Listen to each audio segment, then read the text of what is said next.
Hello, my dear friends. Now I will introduce in front of you a next very important task. And a task which is introduced in front of you. In previous class, we will complete it. Geometric design. Am I right or wrong? Geometric design के मैंने हर एक chapter को complete किया था और मैंने आपके सामने बताया if I will talk about geometric design, so totally geometric design is divided into a 4 part. The first part is cross-sectional element. Another part is called as geometric design. Another topic which I will told in geometric design is side distance, and another is horizontal alignment, and next is vertical alignment. Now I will discuss in front of you. अब मैं आपके सामने discuss करता हूँ highway engineering का next very important chapter, और उस chapter को बोला जाता है traffic engineering. It's not a chapter. यदि हम यूनिवर्सिटी लेवल के एग्जाम्स की बात करते हैं तो यूनिवर्सिटी लेवल एग्जाम पर ये अपने आप में एक सब्जेक्ट होता है, ठीक है ना. 7 सेम में बच्चों को यूनिवर्सिटी लेवल पर एक सब्जेक्ट पढ़ाया जाता है, this is traffic engineering. Sometime ये ऑप्शनल होता है और समटाइम ये मेन सब्जेक्ट की कैटेगरी में गिना जाता है. ये यूनिवर्सिटी पर डिपेंड करता है. क्लियर. मैं आपके सामने यहाँ पर हाईवे में ही इसको ट्रैफिक इंजीनियरिंग को हाईवे इंजीनियरिंग में ही इनबिल्ड करके पढ़ा रहा हूँ.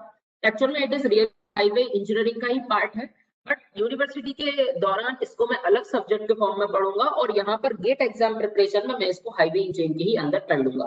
क्लियर. तो देखिएगा बहुत ध्यान से मैं आपके सामने क्या डिस्कस करना चाहता हूँ. If I will talk about transportation engineering, यदि मैं आपके सामने ट्रांसपोर्टेशन इंजीनियरिंग की बात करूंगा तो जैसे ज्योमेट्रिक डिजाइन के लिए 4 पार्ट में डिवाइड किया था, ऐसे ही कंप्लीट ट्रांसपोर्टेशन इंजीनियरिंग को भी 3 पार्ट में डिवाइड किया जाता है. तो if I will talk about, यदि मैं आपके सामने बात करता हूँ क्या ट्रांसपोर्टेशन इंजीनियरिंग का, तो देखिएगा ट्रांसपोर्टेशन इंजीनियरिंग में मुझे कौन कौन से 3 पार्ट को यहाँ पर कवर करना होगा और कवर कर सकता हूँ. क्लियर. तो देखिए मैं यहाँ पर लिखता हूँ if I will talk about traffic engineering, यदि मैं आपके सामने ट्रैफिक इंजीनियरिंग की बात करूंगा, यदि मैं आपके सामने ट्रैफिक इंजीनियरिंग की बात करूंगा तो ट्रैफिक इंजीनियरिंग में, यदि मैं आपके सामने ट्रैफिक इंजीनियरिंग की बात करूंगा तो ट्रैफिक इंजीनियरिंग को पूरा 3 पार्ट में डिवाइड किया जाता है. वो पार्ट कौन कौन से हैं मैं आपके सामने ये बातें डिस्कस करता हूँ. मैं अगर पार्ट की आपके सामने बात करता हूँ, मैंने आपसे बोला 3 पार्ट में इसको डिवाइड किया जाएगा. The first part is generally called as, जो फर्स्ट पार्ट कहलाता है उस फर्स्ट पार्ट को बोला जाता है, it is called as traffic characteristics. Clear to all of you. जो फर्स्ट पार्ट में यहाँ पर बोलूंगा it is called as traffic characteristics. Clear to all of you. इसको मैंने ट्रैफिक कैरेक्टरिस्टिक्स बोला. इसी तरीके से if I will discuss in front of you a next part, यदि मैं आपके यहाँ पर नेक्स्ट पार्ट की बात करता हूँ तो नेक्स्ट पार्ट जो ट्रैफिक इंजीनियरिंग में पढ़ाया जाता है उसको बोला जाता है ट्रैफिक स्टडीज एंड एनालिसिस. देखिएगा बहुत ध्यान से, यहाँ पर मैं जो पढ़ता हूँ वो बोला जाएगा traffic studies and analysis. Traffic studies and analysis इस पार्ट को बोला जाएगा.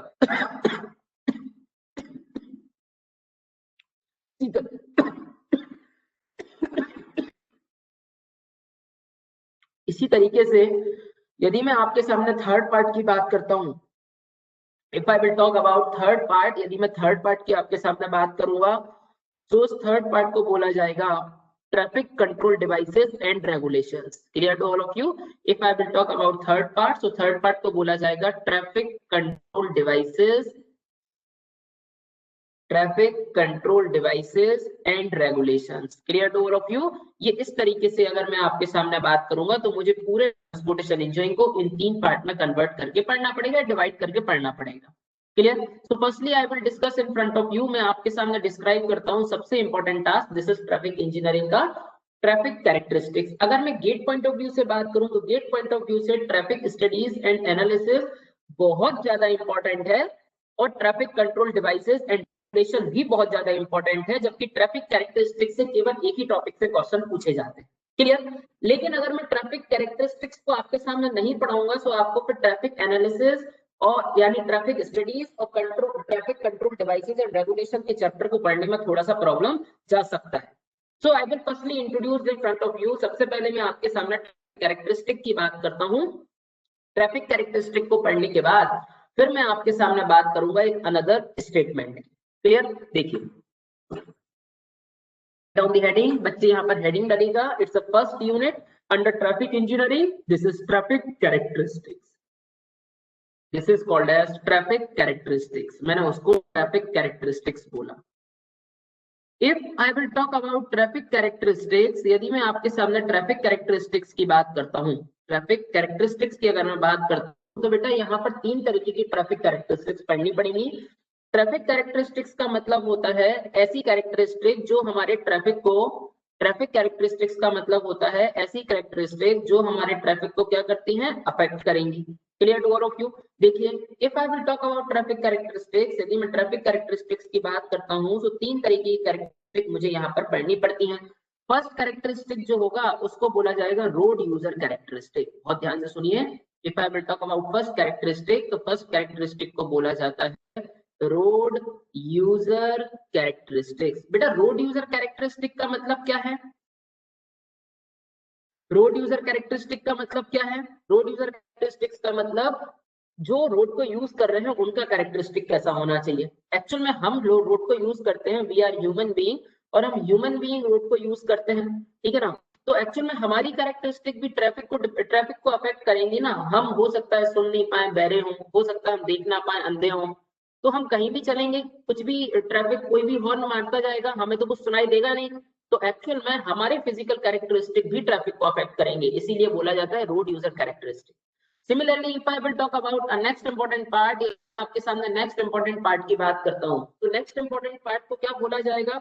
नेक्स्ट इंपॉर्टेंट पार्ट को जो बोला जाता है उसको बोला जाता है, फर्स्ट तो हो गया रोड यूजर कैरेक्टरिस्टिक्स, जो अनदर होता है उस अनदर को बोला जाएगा, अनदर को बोला जाएगा व्हीकल कैरेक्टरिस्टिक्स, है ना। हमारे व्हीकल का भी कुछ कैरेक्टरिस्टिक होगा, व्हीकल कैरेक्टरिस्टिक। बेटा एक्चुअल में रोड पर कौन चलेगा? रोड पर तो व्हीकल ही चलेगा। तो अगर मैं व्हीकल कैरेक्टरिस्टिक्स की आपके सामने बात करूंगा, if I will talk about vehicle characteristics, यदि मैं सामने व्हीकल कैरेक्टरिस्टिक्स की बात करूंगा, दैट मींस व्हीकल का हाइट कितना होगा, व्हीकल का लेंथ कितना होगा, व्हीकल का विड्थ कितना होगा, ये सब भी ट्रैफिक को अफेक्ट करेगा। Now, if I will talk about in front of you a third characteristic, मैं आपके सामने ट्रैफिक के थर्ड कैरेक्टरिस्टिक की बात करता हूँ। और अगर मैं आपके सामने ट्रैफिक के थर्ड कैरेक्टरिस्टिक की बात करूंगा, ट्रैफिक के थर्ड कैरेक्टरिस्टिक्स की बात करूंगा, तो ट्रैफिक का थर्ड कैरेक्टरिस्टिक क्या कहलाता है? If I will talk about third characteristic of traffic, तो उसको बोला जाता है ब्रेकिंग कैरेक्टरिस्टिक्स। आप किस तरीके से ब्रेक को अप्लाई कर रहे हैं? अगर आपने ब्रेक को अप्लाई किया, आपका व्हीकल सडन रुक गया, तो पीछे वाला ट्रैफिक को दिक्कत होगा। ग्रेजुअली रुक रहा है तो ठीक है ना, तो ठीक है, हो सकता है कम ट्रैफिक को दिक्कत हो, ठीक है ना। सो ब्रेकिंग कैरेक्टरिस्टिक्स भी हमारे इस पर डिपेंड करेगा। I will talk about braking characteristics, मैं आपके सामने ब्रेकिंग कैरेक्टरिस्टिक्स की बात करूंगा, ठीक है ना। BREAK है बेटा ये ब्रेकिंग कैरेक्टरिस्टिक्स, मैं आपके सामने ब्रेकिंग कैरेक्टरिस्टिक्स की बात करूंगा। So firstly I will discuss in front of you, सबसे पहले मैं आपके सामने डिस्कस करूंगा, सबसे पहले मैं आपके सामने डिस्कस करूंगा क्या, मैं आपके सामने डिस्कस करूंगा रोड यूजर कैरेक्टरिस्टिक्स में कुछ important parameters. So write down the heading, आप हेडिंग डालिएगा, सबसे पहले हेडिंग डालिएगा रोड यूजर कैरेक्टरिस्टिक्स। सबसे पहला बताता हूं मैं road user character road user characteristics, road user characteristics. यदि मैं रोड यूजर कैरेक्टरिस्टिक्स की बात करता हूं, if I will talk about road user characteristics, यदि मैं रोड यूजर कैरेक्टरिस्टिक की बात करूंगा, तो ऐसे कैरेक्टरिस्टिक रोड को यूज कौन करता है? हम ही यूज करते हैं, वी आर रोड यूजर्स, है ना। एक ह्यूमन बीइंग ही रोड को यूज करेगा। सो मैं रोड यूजर कैरेक्टरिस्टिक्स की बात करूं, if I will talk about road user characteristic, यदि मैं आपके सामने रोड यूजर कैरेक्टरिस्टिक की बात करूंगा, सो इसमें सबसे पहला जो कैरेक्टरिस्टिक होता है वो होता है फिजिकल कैरेक्टरिस्टिक्स, ठीक है ना। हमारे फिजिकल कैरेक्टरिस्टिक्स कौन कौन से हैं? फिजिकल कैरेक्टरिस्टिक्स में क्या क्या आएगा? फिजिकल कैरेक्टरिस्टिक में आता है जैसे कि, फिजिकल कैरेक्टरिस्टिक्स में आता है, if I will talk about physical characteristic, तो फिजिकल कैरेक्टरिस्टिक में आएगा जैसे कि विजन पावर, हमारे देखने की, ठीक है ना, विजन स्ट्रेंथ जिसको बोला जा सकता है, या फिर हियरिंग स्ट्रेंथ। हियरिंग स्ट्रेंथ का मतलब क्या है? सुनने की कैपेसिटी, हियरिंग स्ट्रेंथ। विजन देखने की क्षमता, हियरिंग स्ट्रेंथ सुनने की capacity, and general reaction to the traffic situation, देखिएगा, and general reaction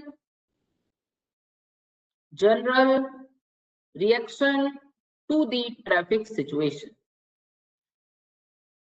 general reaction to the traffic situation, ठीक है ना, general reaction to the traffic situation. बहुत ध्यान से सुनिएगा, मैंने आपके सामने बोला कि यदि मान लीजिए मैं फिजिकल कैरेक्टरिस्टिक्स की बात करता हूँ, तो फिजिकल कैरेक्टरिस्टिक्स में विजन, ऐसा ना हो कि आपको कुछ दिखाई ना दे रहा हो, ऐसा ना हो कि आपको कुछ दिखाई ना दे रहा हो और फिर भी आप रोड पर चल रहे हो, गलत है ना, आप ट्रैफिक को अफेक्ट कर सकते हो।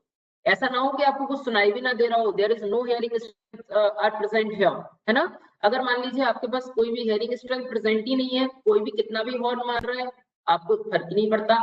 And general reaction to the traffic situation, यानी ट्रैफिक सिचुएशन के दौरान आपके पास आपके क्या जनरल रिएक्शंस हैं। जनरल रिएक्शंस का मतलब क्या है, जनरल रिएक्शंस का मतलब है आप ट्रैफिक के अगेंस्ट किस तरीके से बिहेव करते हो। Clear to all of you. चलिए, सो मैं आपके सामने यहाँ ज्यादा तो डिस्कस नहीं करूंगा इसमें कुछ, लेकिन मैं फिर भी थोड़ा सा विजन को डिस्कस कर देता हूँ। If I will talk about vision, मैं अगर विजन की आपके सामने बात करूँ, बहुत ध्यान से सुनना, यदि मैं आपके सामने विजन की बात करता हूँ तो विजन का मतलब क्या होता है, बहुत ध्यान से समझने की कोशिश करना। मैंने आपसे बोला if I will talk about vision, यदि मैं आपके सामने विजन की बात करूंगा, विजन का मतलब देखना, देखने की कैपेसिटी, एम आई राइट और नो, उसी को मैंने विजन बोला था, विजन का मतलब देखने की कैपेसिटी। अब बहुत ध्यान से स्टेटमेंट को सुनिए, एक्चुअल में विजन दो तरीके का होता है, एक होता है 6x6 विजन और एक होता है 6x9 विजन। जो लोग स्पेक्स पहनते हैं, डॉक्टर के पास जब आंखों को चेक कराने जाते हैं, तब वो हमें दो ही विजन के बारे में बताता है। एक विजन के बारे में बताता है, उसको बोला जाता है 6x6 विजन, और दूसरे विजन के बारे में अगर वो मुझे बताता है तो उसको बोला जाता है 6x9 vision. Clear. So firstly I will discuss in front of you, सबसे पहले मैं आपके सामने डिस्कस करता हूँ कौन सा विजन, 6x6 विजन। यदि मैं आपके सामने 6x6 विजन को डिस्कस करूंगा, यदि मैं आपके सामने 6x6 विजन को डिस्कस करूंगा, तो देखिए 6x6 विजन का मतलब क्या होता है। 6x6 विजन को एक नॉर्मल ह्यूमन बीइंग का विजन बोला जाता है। Clear to all of you, it is generally called as vision of normal person. ये नॉर्मल पर्सन का भी इसको विजन बोला जाता है। सो मैं इस स्टेटमेंट को यहाँ पर लिखने की कोशिश करता हूँ माय डियर फ्रेंड्स। मैं यहाँ पर लिखता हूँ it is called as it is called as vision of normal person, it is called as vision of normal person। ये नॉर्मल पर्सन का विजन बोला जाता है। Clear to all of you, it is a vision of normal person, ये normal person का vision बोला जाता है।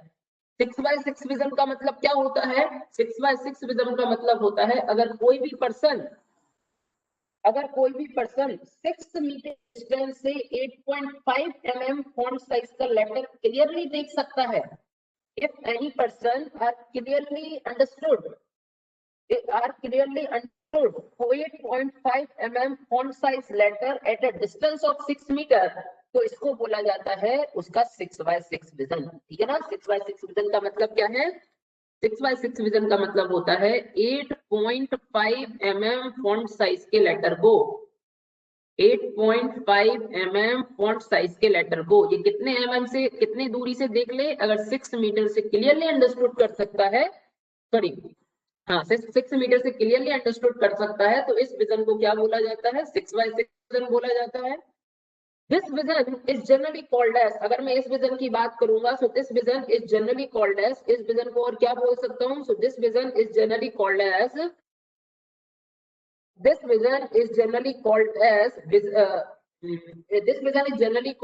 acute vision। मैं इसको acute vision भी बोलता हूँ। so मैं यहाँ पर लिखता हूँ this vision is generally called as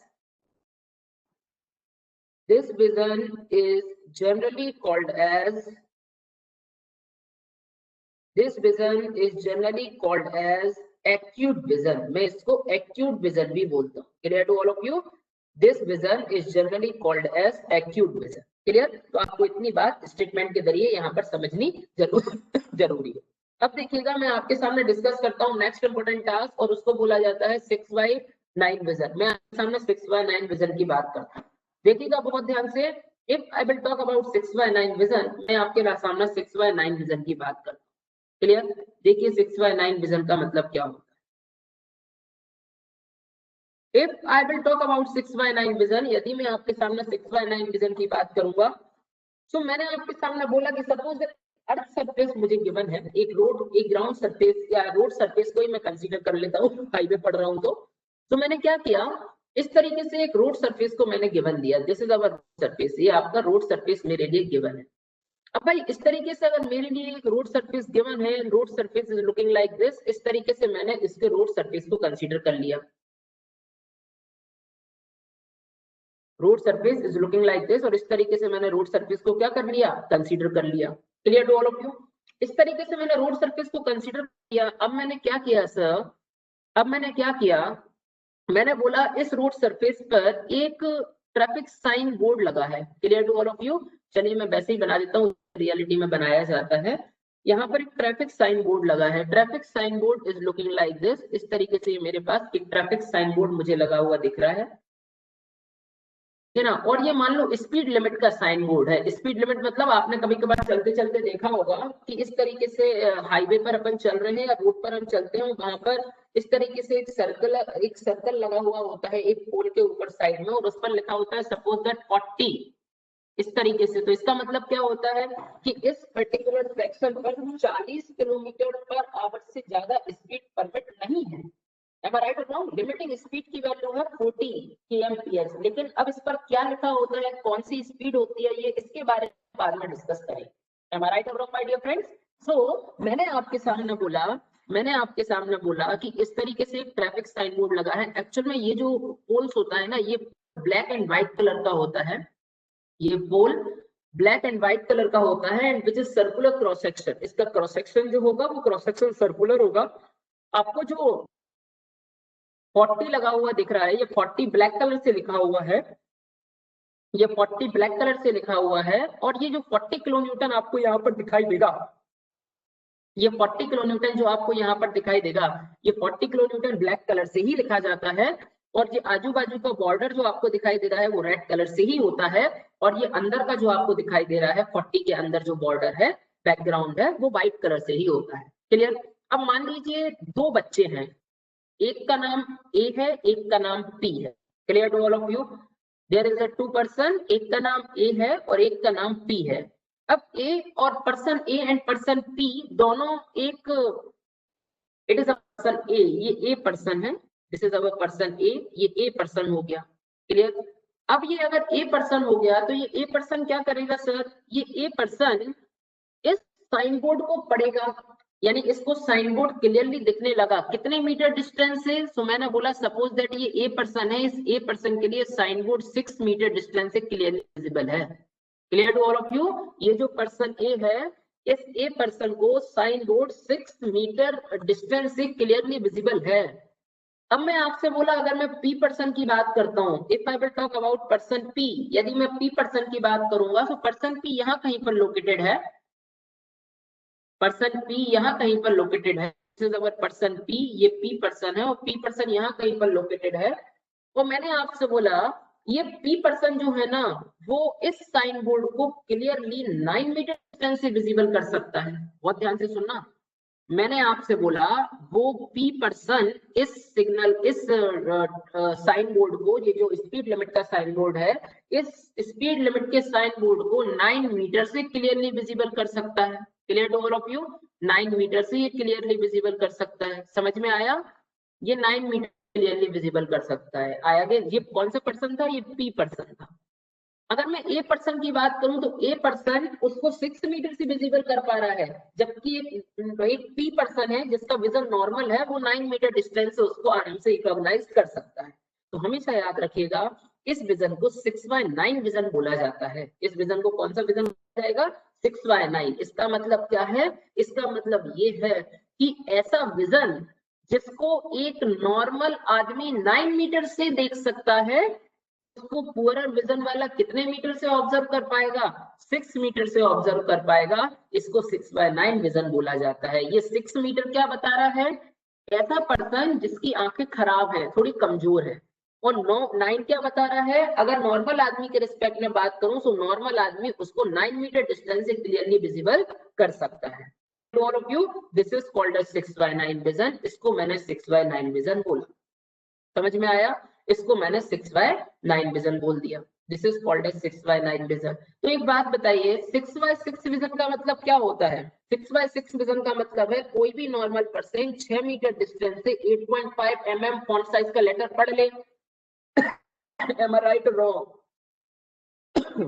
और अगर मैं आपके सामने बात करता हूँ 6x9 विजन का, तो 6x9 विजन का मतलब क्या है?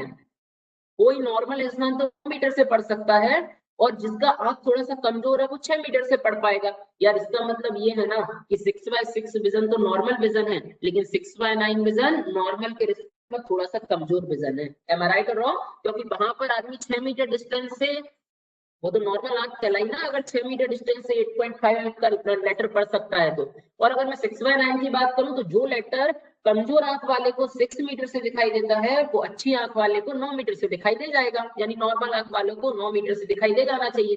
तो एक्चुअल में अगर मैं आदमी की बात करूं, मैं आपसे बोलूं आपके पास दो विजन है, एक 6x9 एक 6x6, तो बेटा 6x9 विजन का मतलब क्या है? आपका आंख थोड़ा सा पुअरर है। क्यों पुअरर है? पुअरर है क्योंकि मुझे वो चीज 6 मीटर से दिखाई दे रही है जो अदर पर्सन को 9 मीटर से दिखाई दे जाएगी। Clear to all of you? तो मैं यहाँ पर ऐसा स्टेटमेंट लिख सकता हूँ कि 6x9 vision is poorer than 6x9 vision is poorer than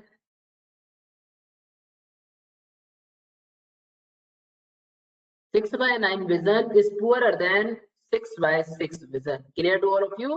6x9 vision क्या है? 6x6 vision से थोड़ा सा पुअरर है। अगर लाइफ में कभी भी कोई पूछ ले what do you mean about 6x9 vision, 6x9 vision का मतलब क्या होता है, तो आपको हमेशा बोलना है कि ऐसा विजन जिसको कोई भी नॉर्मल आदमी 9 मीटर से देख सकता है, लेकिन एक कमजोर आंख वाला आदमी उसको 6 मीटर से विजिबल कर सकता है, तो फिर उस विजन को 6x9 विजन बोला जाएगा। Clear to all of you? चलिए, ये तो हमने ये बता दिया। अब मैं आपके सामने ये पहला कैरेक्टरिस्टिक बताया है मैंने, physical characteristic. Road user characteristics में ये पहला कैरेक्टरिस्टिक था, फिजिकल कैरेक्टरिस्टिक। और फिजिकल कैरेक्टरिस्टिक में बहुत सारे थे, जैसे कि विजन, जैसे कि हियरिंग स्ट्रेंथ, जैसे कि general reaction to the traffic situation. Am I right और रॉन्ग? और अगर मैं उसमें आपको सबसे पहले एक छोटा सा इंट्रोड्यूस किया, विजन का मतलब क्या है, कितने टाइप के विजन होते हैं, ये सब चीजें हमें थोड़ा बहुत याद रखना। आज तक एग्जाम में पूछा नहीं गया। हाँ, पिछले साल अभी 2015 में क्या हुआ है, 2015-2016 में एक गेट में प्रॉब्लम आया है 6x6 और 6x9 विजन के ऊपर। तो वो जो प्रॉब्लम है वो हम उसको डिस्कस करने के बाद में। Clear to all of you? चलिए, अब मैं थोड़ा सा आगे चलता हूँ और स्टेटमेंट को थोड़ा और शार्प करने की कोशिश करता हूँ। देखना बहुत ध्यान से, मैं आपके सामने दूसरे कैरेक्टरिस्टिक की बात करूं, रोड यूजर में ही अगर मैं दूसरे कैरेक्टरिस्टिक की बात करूं तो उसको बोला जाता है mental. Clear to all of you? Characteristics होगा। If I will talk about mental characteristics, एक तो ये था फिजिकल कैरेक्टरिस्टिक्स, अब मैं आपके सामने डिस्कस करता हूँ मेंटल कैरेक्टरिस्टिक्स के लिए। If I will talk about mental characteristics, यदि मैं आपके सामने मेंटल कैरेक्टरिस्टिक की बात करूंगा तो मेंटल में कौन कौन से फैक्टर आएंगे, जैसे कि नॉलेज। ठीक है ना? अब काय का नॉलेज, काय का नॉलेज, ऐसा मत समझना कि नॉलेज का मतलब मैं अपनी फील्ड का नॉलेज रखूं। ठीक है ना? अगर गलती से मैं सिविल इंजीनियर बन गया तो मैं वहां पर जाके वाटर की कैरेक्टरिस्टिक बता दूं, अरे ये पागलपंती मत करना भाई। नॉलेज का मतलब ट्रैफिक का नॉलेज। एम आई राइट और रॉन्ग? मुझे ये पता होना चाहिए, मुझे ये पता होना चाहिए कि एक्चुअल में हम इंडिया में रहते हैं तो हमें हमेशा लेफ्ट हैंड साइड में ही चलना है। एम आई राइट और रॉन्ग? मुझे हमेशा ये पता होना चाहिए कि हम इंडिया में रहते हैं, हमें हमेशा लेफ्ट हैंड साइड चलना है, हमें अगर रेड सिग्नल है तो रेड सिग्नल पर रुकना है, इन सब का नॉलेज होना चाहिए। एम आई राइट और रॉन्ग? तो ये ट्रैफिक नॉलेज की बात कर रहे हैं। ट्रैफिक नॉलेज आपको जैसा होगा, कोई कोई क्या करता है ना, ओवरटेकिंग नहीं भी करनी होती, जहां पर ओवरटेकिंग परमिट नहीं होती वहां पर भी ये ओवरटेकिंग परमिट कर देता है। क्लियर? अगर ओवरटेकिंग परमिट नहीं भी होती तो वहां पर ये ओवरटेकिंग परमिट कर देता है। क्लियर? सो भाई, अगर ये ओवरटेकिंग परमिट करता है, if it is permitted overtaking, अगर ये ओवरटेकिंग परमिट करा जहां पर ओवरटेकिंग रिस्ट्रिक्टेड है, तो इसका मतलब तुम्हें नॉलेज नहीं है ना यार, यहाँ पर ओवरटेकिंग नहीं करना था। Clear to all of you? तो ये एक मेंटल कैरेक्टरिस्टिक का पार्ट है। इसी तरीके से आई will discuss in front of you, मैं आपके सामने डिस्कस करता हूँ नेक्स्ट इंपॉर्टेंट टास्क। मैंने आपके सामने बोला, एक तो हो गया नॉलेज, नॉलेज के बाद होती है स्किल। कौन सी स्किल? आपको रोड पर चलने की स्किल्स है कि नहीं है, ठीक है। ऐसा नहीं होना चाहिए, मैंने बोला आपको रोड पर चलने का स्किल है कि नहीं है, ऐसा नहीं होना चाहिए कि मान लीजिए हम, भाई जब भी मुझे चलना है, पहली बात तो अगर मैं पैदल चल रहा हूँ तो मुझे फुटपाथ पर चलना है। अगर आपको स्किल नहीं है तो आप बीच रोड पर भी चल सकते हो। एनी एनी बड़ी any any of the task are practically possible, it is India, ये सब कुछ पॉसिबल हो सकता है यहाँ पे। सो नॉलेज होनी चाहिए, स्किल होनी चाहिए। इसके बाद एक्सपीरियंस ऑल्सो, ठीक है ना, एक्सपीरियंस होना चाहिए। किस चीज का एक्सपीरियंस? एक्सपीरियंस का मतलब होता है किस चीज का एक्सपीरियंस? यदि मैं आपके सामने एक्सपीरियंस की बात करता हूँ तो किस चीज के एक्सपीरियंस की बात करूंगा? मैं आपके सामने एक्सपीरियंस की बात करूंगा। If I will talk about experience, तो एक्सपीरियंस का मतलब होता है, जैसे अपन ने जब सबसे पहली बार में बाइक को चलाया था, ठीक है, तो हम क्या करते थे? हर कहीं बाइक को रोक देते थे, ठीक है। हम क्या करते थे? एक्सपीरियंस का मतलब हम क्या करते थे? हर कहीं बाइक को रोक देते थे। एक्सपीरियंस मतलब मुझे ज्यादा ट्रैफिक के बारे में कुछ समझ नहीं आता था, मैं हर कहीं बाइक को मोड़ देता था। तो एक्चुअल में जितना ज्यादा एक्सपीरियंस होगा व्हीकल को ट्रैवल करने का, जितना ज्यादा आपको एक्सपीरियंस होगा रोड पर चलने का, उतना अच्छे से आप ट्रैफिक को, यानी ट्रैफिक के साथ मूव कर सकते हो बिना डिस्टर्ब किए हुए। क्लियर? और बहुत सारे हैं लेकिन हमें ये तीन ही तरीके के पढ़ने थे। This is knowledge, skill and experience also. अब मैं आपके सामने थर्ड कैरेक्टरिस्टिक्स की बात करता हूँ। If I will talk about third characteristic, यदि मैं आपके सामने थर्ड कैरेक्टरिस्टिक्स की बात करूंगा, तो थर्ड कैरेक्टरिस्टिक्स में मुझे क्या पढ़ाया जाता है? यदि मैं आपके सामने थर्ड कैरेक्टरिस्टिक की बात करूं, if I will talk about third characteristic, तो थर्ड कैरेक्टरिस्टिक होता है साइकोलॉजिकल, ठीक है ना, इसको बोला जाता है psychological.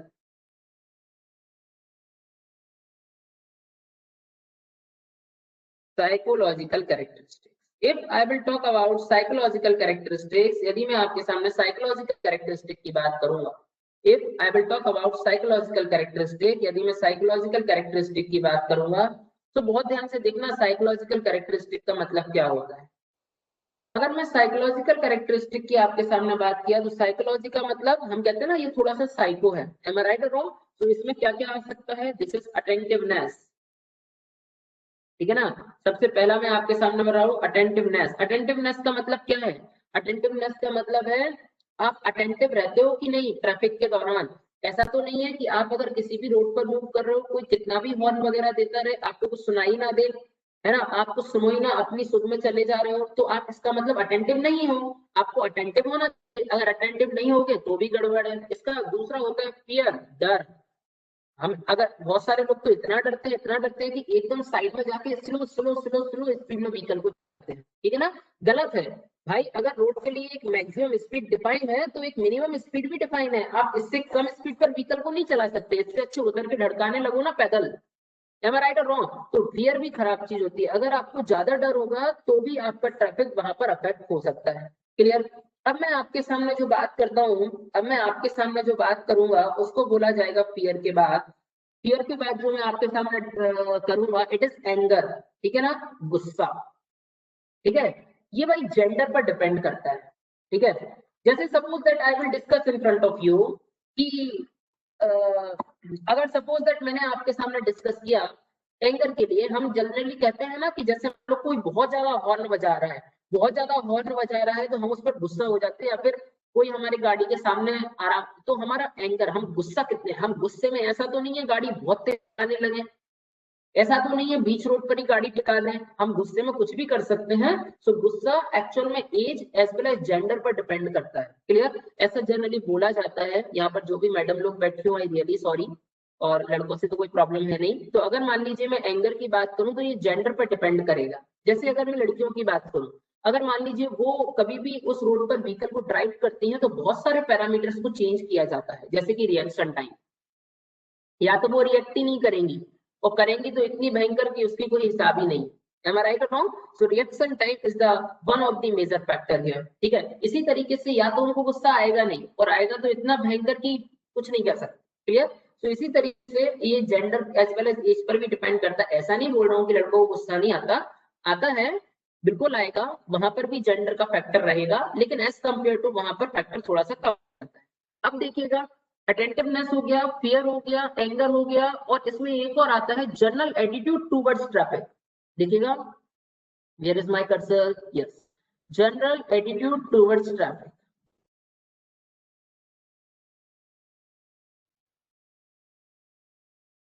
General attitude, general attitude towards traffic situation, या फिर टूवर्ड्स ट्रैफिक, नहीं, जनरल एटीट्यूड टूवर्ड्स ट्रैफिक। अगर मैं जनरल एटीट्यूड टूवर्ड्स ट्रैफिक की बात करता हूं, तो जनरल एटीट्यूड टूवर्ड्स ट्रैफिक का मतलब क्या है? What do you mean about general attitude towards traffic? इसका मतलब होता है कि आपका ट्रैफिक के अगेंस्ट एटीट्यूड किस तरीके का है। आपका ट्रैफिक के अगेंस्ट एटीट्यूड किस तरीके का है? ऐसा तो नहीं है कहीं, ऐसा तो नहीं है कहीं कि मान लीजिए मैंने आपके सामने डिस्कस किया, मान लीजिए मैंने आपके सामने डिस्कस किया कि सपोज दैट आप किसी भी रोड पर ट्रैवलिंग कर रहे हो, आप किसी भी रोड पर आराम से चल रहे हो, ठीक है। अब सपोज दैट कोई बहुत ज्यादा हॉर्न बजा रहा है, या फिर एक एरिया में बहुत नॉर्मल कंडीशन है, जैसे एक व्हीकल इस तरीके से जा रहा है, दूसरा व्हीकल आया और दूसरा व्हीकल इसको ओवरटेक करेगा।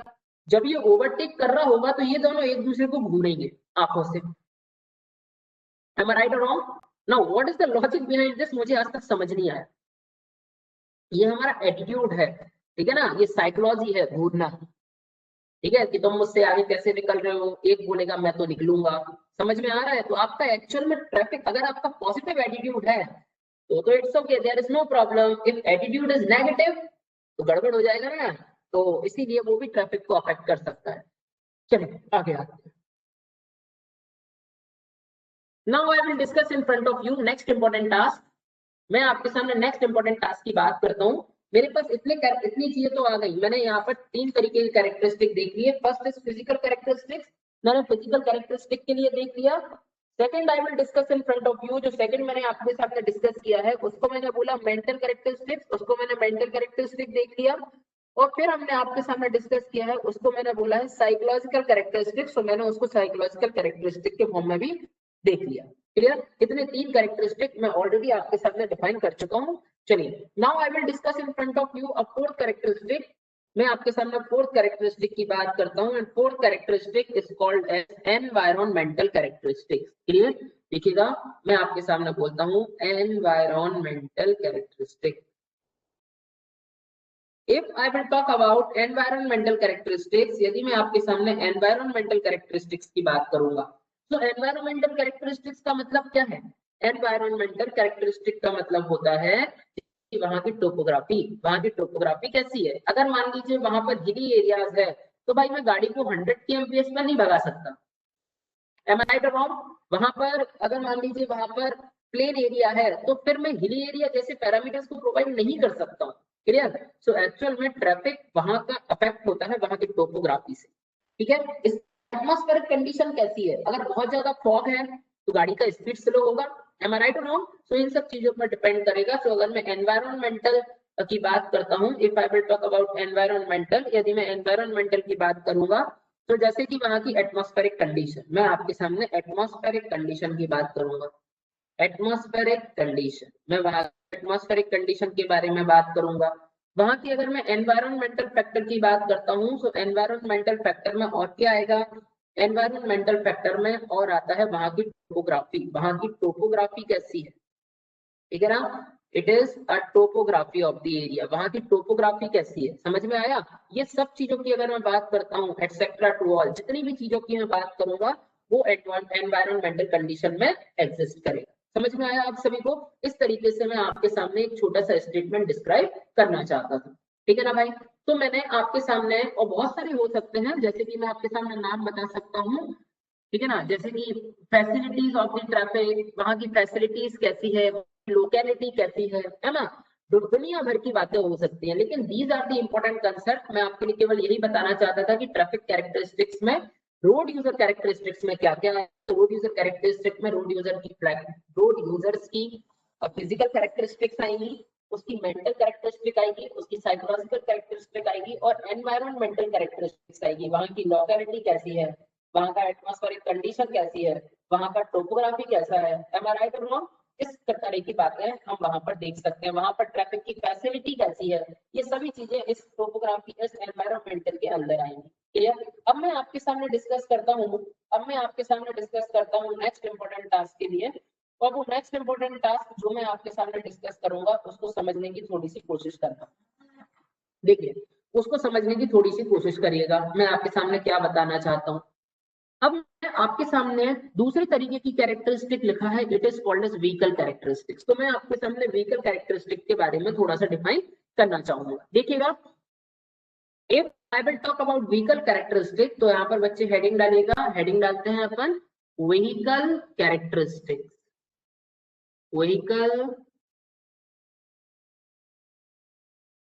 कैरेक्टरिस्टिक्स, यदि मैं व्हीकल कैरेक्टरिस्टिक्स की आपके सामने बात करूंगा, if I will talk about vehicle characteristics, यदि मैं आपके सामने व्हीकल कैरेक्टरिस्टिक की बात करूं, तो व्हीकल कैरेक्टरिस्टिक में सबसे पहले तो मुझे पढ़ना पड़ता है डायमेंशंस ऑफ व्हीकल, व्हीकल के डायमेंशंस के बारे में। क्लियर? क्योंकि व्हीकल का डायमेंशन भी भाई डिपेंड करता है। इसके बाद लो वेट ऑफ लोडेड व्हीकल का वेट कितना होगा। इसके बाद अपन को जो पढ़ना पड़ता है, it is power of vehicle. ये ऐसे फैक्टर्स हैं जो ट्रैफिक को कहीं ना कहीं से डायरेक्टली, ऐसे व्हीकल्स हैं जो ट्रैफिक को कहीं ना कहीं से directly as well as indirectly affect करेंगे। Clear to all of you? So I will discuss in front of you, मैं आपके सामने डिस्कस करता हूँ फर्स्ट कैरेक्टरिस्टिक, दैट मींस, क्या बोला मैंने बोला dimensions of vehicle. Clear to all of you? तो मैं यहाँ पर व्हीकल कैरेक्टरिस्टिक में पहली बात करता हूँ, that means dimensions of vehicle. ठीक है ना? मैं आपके सामने व्हीकल के डायमेंशंस की बात करता हूँ। ठीक है? सो डायमेंशंस ऑफ व्हीकल, चलो पूरी स्पेलिंग लिख देता हूँ, डायमेंशंस ऑफ व्हीकल। मैं व्हीकल के डायमेंशंस के बारे में बात कर, डायमेंशंस ऑफ व्हीकल्स। देखिएगा बहुत ध्यान से, if I will talk about dimensions of vehicle, यदि मैं डायमेंशंस ऑफ व्हीकल की बात करूंगा, ठीक है ना, तो डायमेंशंस ऑफ व्हीकल का मतलब समझना और बहुत देर में स्टेटमेंट को, यानी बहुत अच्छे से स्टेटमेंट को समझने की कोशिश करना। If I will talk about dimensions of vehicle, यदि मैं व्हीकल के डायमेंशंस के बारे में बात करूंगा, तो जैसे कि what do you mean about dimensions of vehicle, जैसे कि उसका लेंथ कितना होना चाहिए, उसका विड्थ कितना होना चाहिए, व्हीकल का हाइट कितना होना चाहिए, इनके बारे में बात करनी पड़ेगी। तो सबसे पहले मैं आपके लिए जो स्टेटमेंट बताता हूँ, this is width of vehicle. सभी लोगों को स्टेटमेंट पता है और बहुत अच्छे से ये बातों को पता है सभी को। हम इन चीजों को आपको जब बता चुके थे, जब हम आपके लिए लेन ऑफ विड्थ बताने वाले थे। एम आई राइट और रॉन्ग? मैंने लेन यानी विड्थ ऑफ रोड बताया था, उस कंडीशन में मैंने आपको डायमेंशन ऑफ व्हीकल के बारे में थोड़ा सा इंफॉर्मेशन दिया होगा। सबसे पहले मैं आपके सामने डिस्कस करता हूँ कि सबसे पहले मैं आपके सामने क्या डिस्कस करता हूँ, मैं डिस्कस करता हूँ विड्थ ऑफ व्हीकल के बारे में, कि व्हीकल का विड्थ कितना होगा। If I will talk about width of vehicle, यदि मैं विड्थ ऑफ व्हीकल की बात करूंगा, वी ऑलरेडी नो दैट, जानते हैं आईआरसी मुझे सजेस्ट करता है, क्या सजेस्ट करता है आईआरसी? तो IRC suggested that, IRC suggest करेगा विड्थ ऑफ व्हीकल मुझे कितना कंसीडर करना है, विड्थ ऑफ व्हीकल मुझे कंसीडर करना है 2.44 metre. Clear to all of you? So मैं यहाँ पर स्टेटमेंट लिखता हूँ, एज पर आईआरसी, आईआरसी मुझसे बोलता है, एज पर आईआरसी मुझसे बोलता है विड्थ ऑफ व्हीकल आपको जो कंसीडर करनी है, विड्थ ऑफ व्हीकल जो आपको कंसीडर करना है, आपको विड्थ ऑफ व्हीकल कंसीडर करना है कितना, 2.44 मीटर। सभी बच्चे इस बात को बहुत अच्छे से जानते हैं, विड्थ ऑफ व्हीकल मुझे 2.4 कंसीडर करना है। अगर किसी एग्जाम में क्वेश्चन ये आता है width of vehicle is 2.5 meter और 2.44 ऑप्शन में नहीं गिवन होगा, तो आपको 2.55 मीटर भी टिक कर सकते हैं। Clear? This is our width of vehicle. इसी तरीके से आई will discuss in front of you a next important part, मैं आपके सामने नेक्स्ट पार्ट की बात करता हूं, और वो नेक्स्ट इंपॉर्टेंट पार्ट मुझसे क्या बोलता है, मैं आपके सामने यदि नेक्स्ट इंपॉर्टेंट पार्ट की बात करूंगा, तो नेक्स्ट इंपॉर्टेंट पार्ट जो मुझसे बोलेगा उसको मैं बोलता हूँ लेंथ, उसको मैं बोलता हूँ हाइट ऑफ व्हीकल, व्हीकल का हाइट में कितना कंसीडर करूंगा। Clear to all of you? तो it is called as height of vehicle. मैं आपको हाइट ऑफ व्हीकल के बारे में बताता हूँ। यदि मान लीजिए मैं आपके सामने हाइट ऑफ व्हीकल की बात करूंगा, If I will talk about height of vehicle, so सभी को पता है व्हीकल के आपने जनरली टाइप के व्हीकल देखे होंगे, लेकिन दो तरीके के व्हीकल्स होते हैं। एक होता है सिंगल डेकर। सिंगल डेकर का मतलब जो हमारी बसेस चलती हैं, और आपने कभी मुंबई वगैरह गए हो तो आपने देखा होगा वहां पर दो फ्लोर होती है, एक होता है नीचे वाला फ्लोर, एक होता है ऊपर वाला floor. Clear to all of you? तो उसको बोला जाता है डबल डेकर।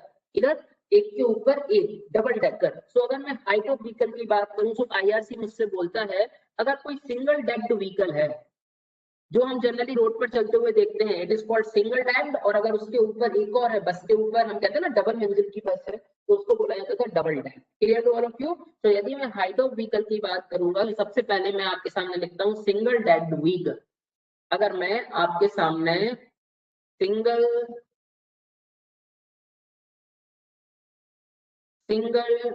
डेक्ड व्हीकल्स की बात करता हूँ, if I will talk about single decked vehicle, तो सिंगल डेक्ड व्हीकल का जो हाइट होता है दिस इज 3.80 मीटर। और अगर मैं आपके सामने बात करता हूँ, if I will talk about in front of U double decked vehicle, यदि मैं आपके सामने डबल डेक्ड व्हीकल की बात करूंगा, if I will talk about double decked vehicle, तो डबल डेक्ड व्हीकल के केस में जो हाइट मुझे कंसीडर करनी पड़ती है, this height is 4.75 metre.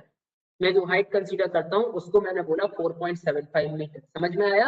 So if I will talk about height of vehicle, यदि मैं हाइट ऑफ व्हीकल की बात करूंगा तो सिंगल डेक्ड व्हीकल का हाइट 3.80 मीटर होगा और डबल डेक्ड व्हीकल का हाइट 4.75 मीटर मुझे कंसीडर करना पड़ेगा।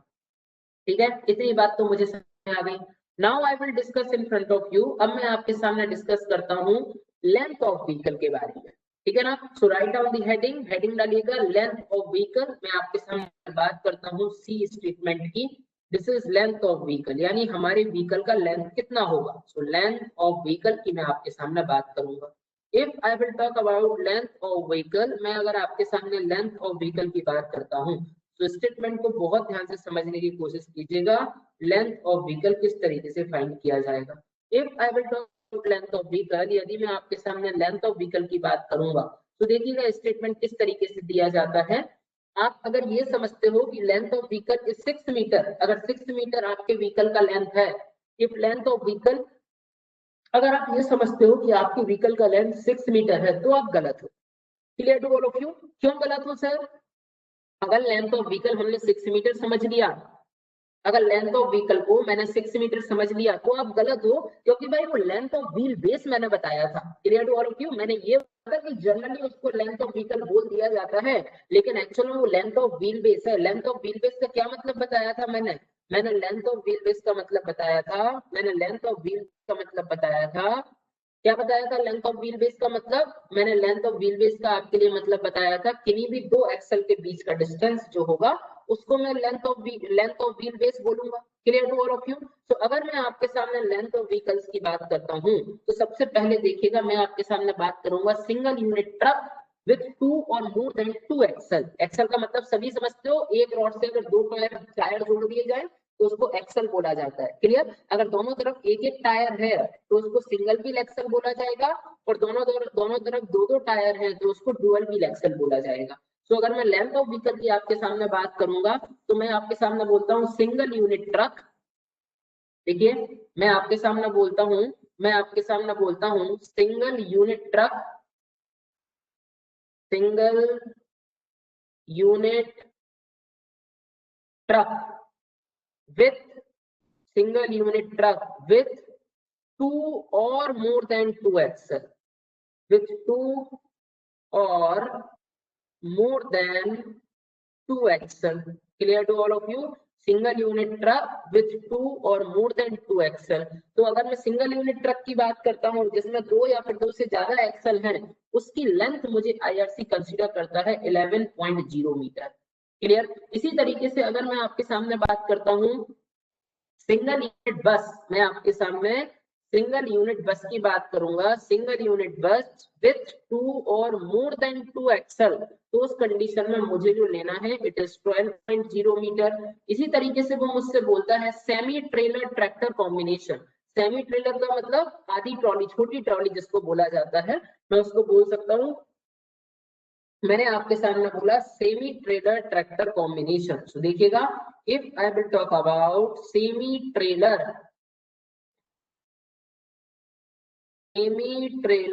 Tractor combination, semi trailer tractor combination, यदि मैं सेमी ट्रेलर ट्रैक्टर कॉम्बिनेशन की बात करता हूं, अगर मैं सेमी ट्रेलर ट्रैक्टर कॉम्बिनेशन की बात करता हूं, सेमी ट्रेलर ट्रैक्टर कॉम्बिनेशन, तो सेमी ट्रेलर ट्रैक्टर कॉम्बिनेशन के केस में लेंथ मुझे कंसीडर करनी पड़ेगी। This length is 16.0 meter. Similarly I will discuss in front of you tractor and trailer combination. अगर ट्रैक्टर के साथ ट्रॉली का अगर कॉम्बिनेशन है, ट्रैक्टर एंड ट्रॉली कॉम्बिनेशन, यानी क्या बोल रहा था मैं आपसे, ट्रैक्टर एंड ट्रेलर कॉम्बिनेशन, ठीक है ना। यदि ट्रैक्टर के साथ ट्रेलर को कंबाइन किया गया है, tractor TRACTOR, yes, tractor and trailer combination, यदि मैं ट्रैक्टर एंड ट्रेलर कॉम्बिनेशन की बात करता हूं, ट्रैक्टर एंड ट्रेलर कॉम्बिनेशन, अगर मैं ट्रैक्टर एंड ट्रेलर कॉम्बिनेशन की बात करता हूं, तो टोटल लेंथ मुझे जो कंसीडर करनी पड़ेगी, this total length is 18.0 meter. Clear to all of you. इस तरीके से मुझे 4 पॉइंट्स को यहाँ पर डिस्कस करना पड़ेगा। The first point we will discuss single unit truck with 2 और more than 2 axle, single unit bus with 2 or more than 2 axle, so length is 11 meter and 12 meter respectively. Same trailer tractor combination, so हमें जो length consider करनी है, this is 16.0 meter. Tractor and trailer combination, so हमें जो length consider करनी है, this length is 18 meter. चलो all of you, इतनी बात मुझे यहाँ पर डिस्कस करनी पड़ेगी। अब भाई मैंने लेंथ को देख लिया, विड्थ को देख लिया, हाइट को देख लिया, अल्टीमेटली यही तो डायमेंशंस हैं। यस, लेकिन अगर मान लीजिए कभी भी आपको वो लेंथ ऑफ व्हीकल गिवन ना दे और ना ही आपको क्लास ऑफ व्हीकल गिवन दे, किस क्लास का व्हीकल है, वो हमसे ना बोले कि ट्रक है, ट्रैक्टर है, क्या है, वो हमसे ना बोले बस है, ट्रक है, क्या है, सो उस कंडीशन में मैं चुपचाप क्या करूंगा, लेंथ ऑफ व्हीकल को 6 मीटर कंसीडर कर लूंगा, ठीक है ना। सो मैं यहाँ पर एक नोट पॉइंट लिख देता हूँ, right down a note point please. यदि मैं आपके सामने नोट पॉइंट लिखूंगा, तो देखिए नोट पॉइंट में मुझे क्या लिखना पड़ेगा, if length of vehicle is not given in the problem, if length of vehicle is not given in the problem, if length of vehicle is not given in the problem, अगर आपके problem में length of vehicle given नहीं है, length of vehicle is not given in the problem, तो consider, तो आप consider कीजिएगा, so consider length of vehicle is equal to 6 meter. आपको कंसीडर करना है लेंथ ऑफ व्हीकल कितने मीटर, 6 मीटर। लेकिन इसका मतलब ये नहीं है कि आपका लेंथ ऑफ व्हीकल हमेशा ही 6 मीटर रहेगा। क्लास ऑफ व्हीकल के हिसाब से लेंथ ऑफ व्हीकल भी अलग अलग होते हैं, ठीक है ना। इन जो वैल्यूज मैंने यहाँ पर दी हुई है, this is our maximum values, ये हमारे लिए मैक्सिमम वैल्यू गिवन है। Clear to all of you, this is our maximum value, ये हमारे लिए मैक्सिमम वैल्यूज गिवन है, ठीक। अब देखिएगा, इसके बाद अपन ने ये तो देख लिया डायमेंशंस ऑफ व्हीकल। अब मैं आपके पास सेकंड स्टेटमेंट पर आता हूँ, उसको बोला जाएगा वेट ऑफ लोडेड व्हीकल। किसी भी लोडेड व्हीकल का वेट कितना होना चाहिए। तो मैंने आपसे बोला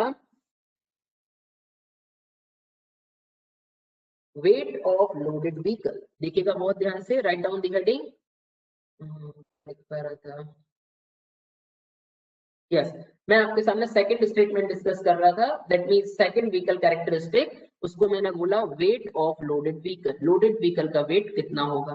clear, wait of loaded vehicle, wait of loaded vehicle, ये लोडेड व्हीकल के वेट के बारे में बात करूं, वेट ऑफ लोडेड व्हीकल। यदि मैं लोडेड व्हीकल के वेट के बारे में बात करता हूं, तो जैसे कि मैंने आपके सामने यूज किया, जैसे कि मैंने आपके सामने डिस्कस किया अ वेरी इंपॉर्टेंट टास्क, मैं फर्स्ट इंपॉर्टेंट टास्क की आपके सामने बात करता हूं।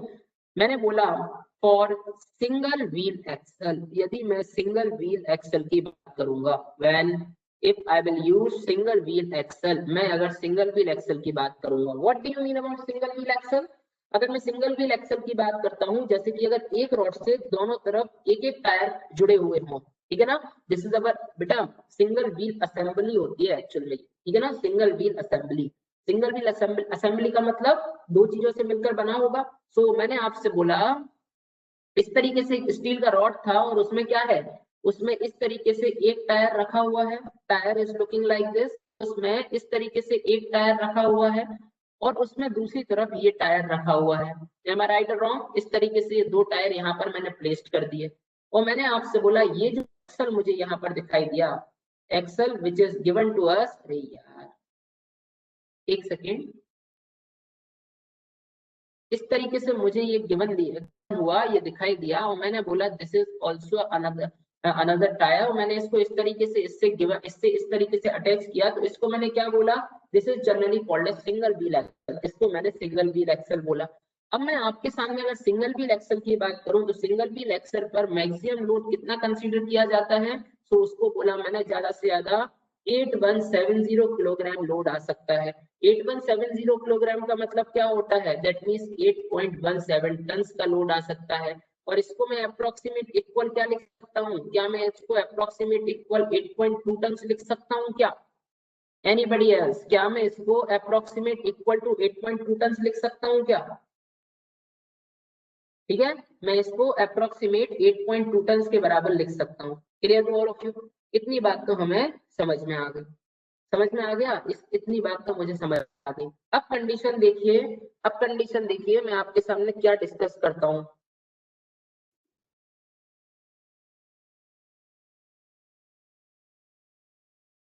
देखना मैं आपके सामने क्या कंडीशन डिस्कस करता हूँ, बहुत ध्यान से स्टेटमेंट को सुनिए और आगे बढ़ते जाइए। मैं आपके सामने किस तरीके से कंडीशन को डिफाइन करूंगा। मैंने आपके सामने बोला, मैंने आपके सामने बोला कि अगर मान लीजिए मैं डुअल व्हील एक्सल की बात करता हूँ, फॉर डुअल व्हील एक्सल, अगर मैं डुअल व्हील असेंबली की बात करता हूँ या फिर डुअल व्हील एक्सल इसको बोल सकता हूँ। अभी क्या, अभी मैंने इसको सिंगल व्हील क्यों बोला, क्योंकि दोनों दोनों तरफ एक रॉड से दोनों तरफ एक एक टायर ही अटैच थे। मैं आपके सामने डुअल व्हील एक्सल की बात करूंगा। If I will talk about dual wheel axle, मैं आपके सामने अगर डुअल व्हील एक्सल की बात करता हूँ तो डुअल व्हील एक्सल में कंडीशन देखना किस तरीके से एग्जिस्ट करेगा। मैं अगर आपके सामने बात करता हूँ डुअल व्हील एक्सल की, तो मैंने आपसे इस तरीके से एक रॉड लिया और इस तरीके से एक रॉड से मैंने क्या किया, दोनों तरफ दो दो टायर लगा लिए। तो दोनों तरफ मैंने दो टायर लगाए, तो मैंने इस तरीके से एक टायर को रखा, इस तरीके से मैंने दूसरे टायर को रखा। Clear to all of you? Similarly मैंने क्या कहा, सिमिलरली मैंने इस तरीके से एक टायर को रखा और सिमिलरली यहाँ पर मैंने इस तरीके से दूसरे टायर को रखा। ठीक है ना? सो इस और इस तरीके से मैंने यहाँ पर लोड तरीके से ये अपनी असेंबली तैयार हो गई। Clear to all of you? तो ये एक्चुअल में दोनों तरफ दो दो टायर्स लगे हुए हैं।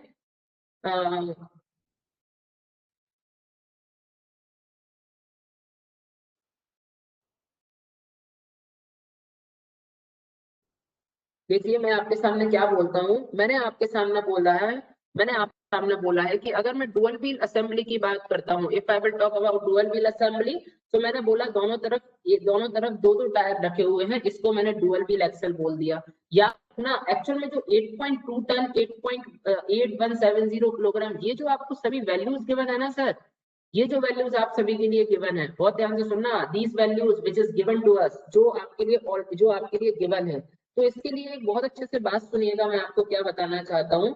एक्चुअल में होता क्या है, एक्चुअल में होता क्या है सर, बहुत ध्यान से सुनना, एक्चुअल में क्या होता है, जब मैं इस 8.2 टन की बात करता हूँ, if I will talk about 8.2 ton, तो इसको बोला जाता है स्टैंडर्ड एक्सल लोड। इसको क्या बोला जाएगा, इसको बोला जाएगा standard axle load. Clear to all of you? ये स्टैंडर्ड एक्सल लोड कहलाता है। Clear?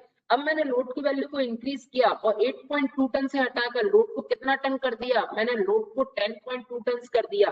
Clear to all of you? मैंने लोड की वैल्यू को इंक्रीज किया और लोड की वैल्यू को इंक्रीज करके कितना कर दिया, 10.2 टन कर दिया। तो ये जो मेरे पास आया, इसको मैं बोला लीगल एक्सल लोड। इसको मैंने क्या बोला, इसको मैं बोला लीगल एक्सल लोड। ठीक है, मैंने इसको लीगल एक्सल लोड बोला। समझ में आया? तो सब अगर कोई मुझसे पूछे what do you mean about standard axle load, तो सिंगल व्हील असेंबली के लिए जो 8.2 टन डिफाइन है, उसको मैं बोलूंगा स्टैंडर्ड एक्सल लोड। और डुअल व्हील असेंबली के लिए, और अगर डुअल व्हील असेंबली की मैं बात करूं, डुअल व्हील असेंबली की मैं डुअल व्हील असेंबली की अगर मैं आपके सामने बात करूंगा तो डुअल व्हील असेंबली के लिए जो लोड मैंने डिफाइन किया है 10.2 टन, उसको बोला जाता है लीगल एक्सल लोड। उसको मैंने बोला लीगल एक्सल लोड। अब देखिएगा मैं थोड़ा सा आगे चलने की कोशिश करता हूँ और स्टेटमेंट को और ज्यादा डिफाइन करने की कोशिश करूंगा, ठीक है। अच्छा, ये तो दो तरीके के एक्सल हो गए। एक और एक्सल होता है, उसको बोला जाता है tandem axle. Clear to all of you? बहुत ध्यान से सुनिए, उस एक्सल को बोला जाता है टेंडम एक्सल। ये आपने हो सकता है नया नया सुना हो, लेकिन ठीक है, अच्छा लगता है पढ़ने में तो अपन इसको पढ़ लेते हैं, टेंडम एक्सल। अगर मैं आपके सामने टेंडम एक्सल की बात करूंगा, so what do you mean about tandem axle? Tandem axle क्या कहलाएगा? सो सपोज दैट मैंने आपके सामने बोला आई विल कंसीडरिंग अ बस लाइक दिस, तरीके से मैंने आपके सामने एक बस को कंसीडर कर लिया, ठीक है ना। दिस इज अबाउट बस, ये आपके सामने एक मैंने बस को कंसीडर किया। बस इज लुकिंग लाइक दिस, इस तरीके से ये मेरे पास एक बस है और बस मुझे कुछ इस तरीके से दिखाई दे रही होगी। बस इज लुकिंग लाइक दिस, इस तरीके से मैंने एक बस को यहाँ पर देखा। अब इस तरीके से मैंने यहाँ पर बस को देखा। आपने मल्टी एक्सल देखी हो, लग्जरी बसेस देखी हो, तो ऐसा आपको दिखाई देता होगा। यहाँ पर एक व्हीकल है, यहाँ पर एक ये फ्रंट है, तो फ्रंट पर एक इस तरीके से एक्सल अटैच होगा और बैक में आपने देखे होंगे बहुत सारे एक्सल से पास पास में होते होंगे। ये मैं यहाँ पर दो ही बना पाया, यहाँ पर इस तरीके से एक एक्सल, दो एक्सल, तीन एक्सल, ऐसे आपने देखा होगा ये पास पास में बहुत सारे एक्सल यानी तीन जनरली लगे रहते हैं। क्लियर?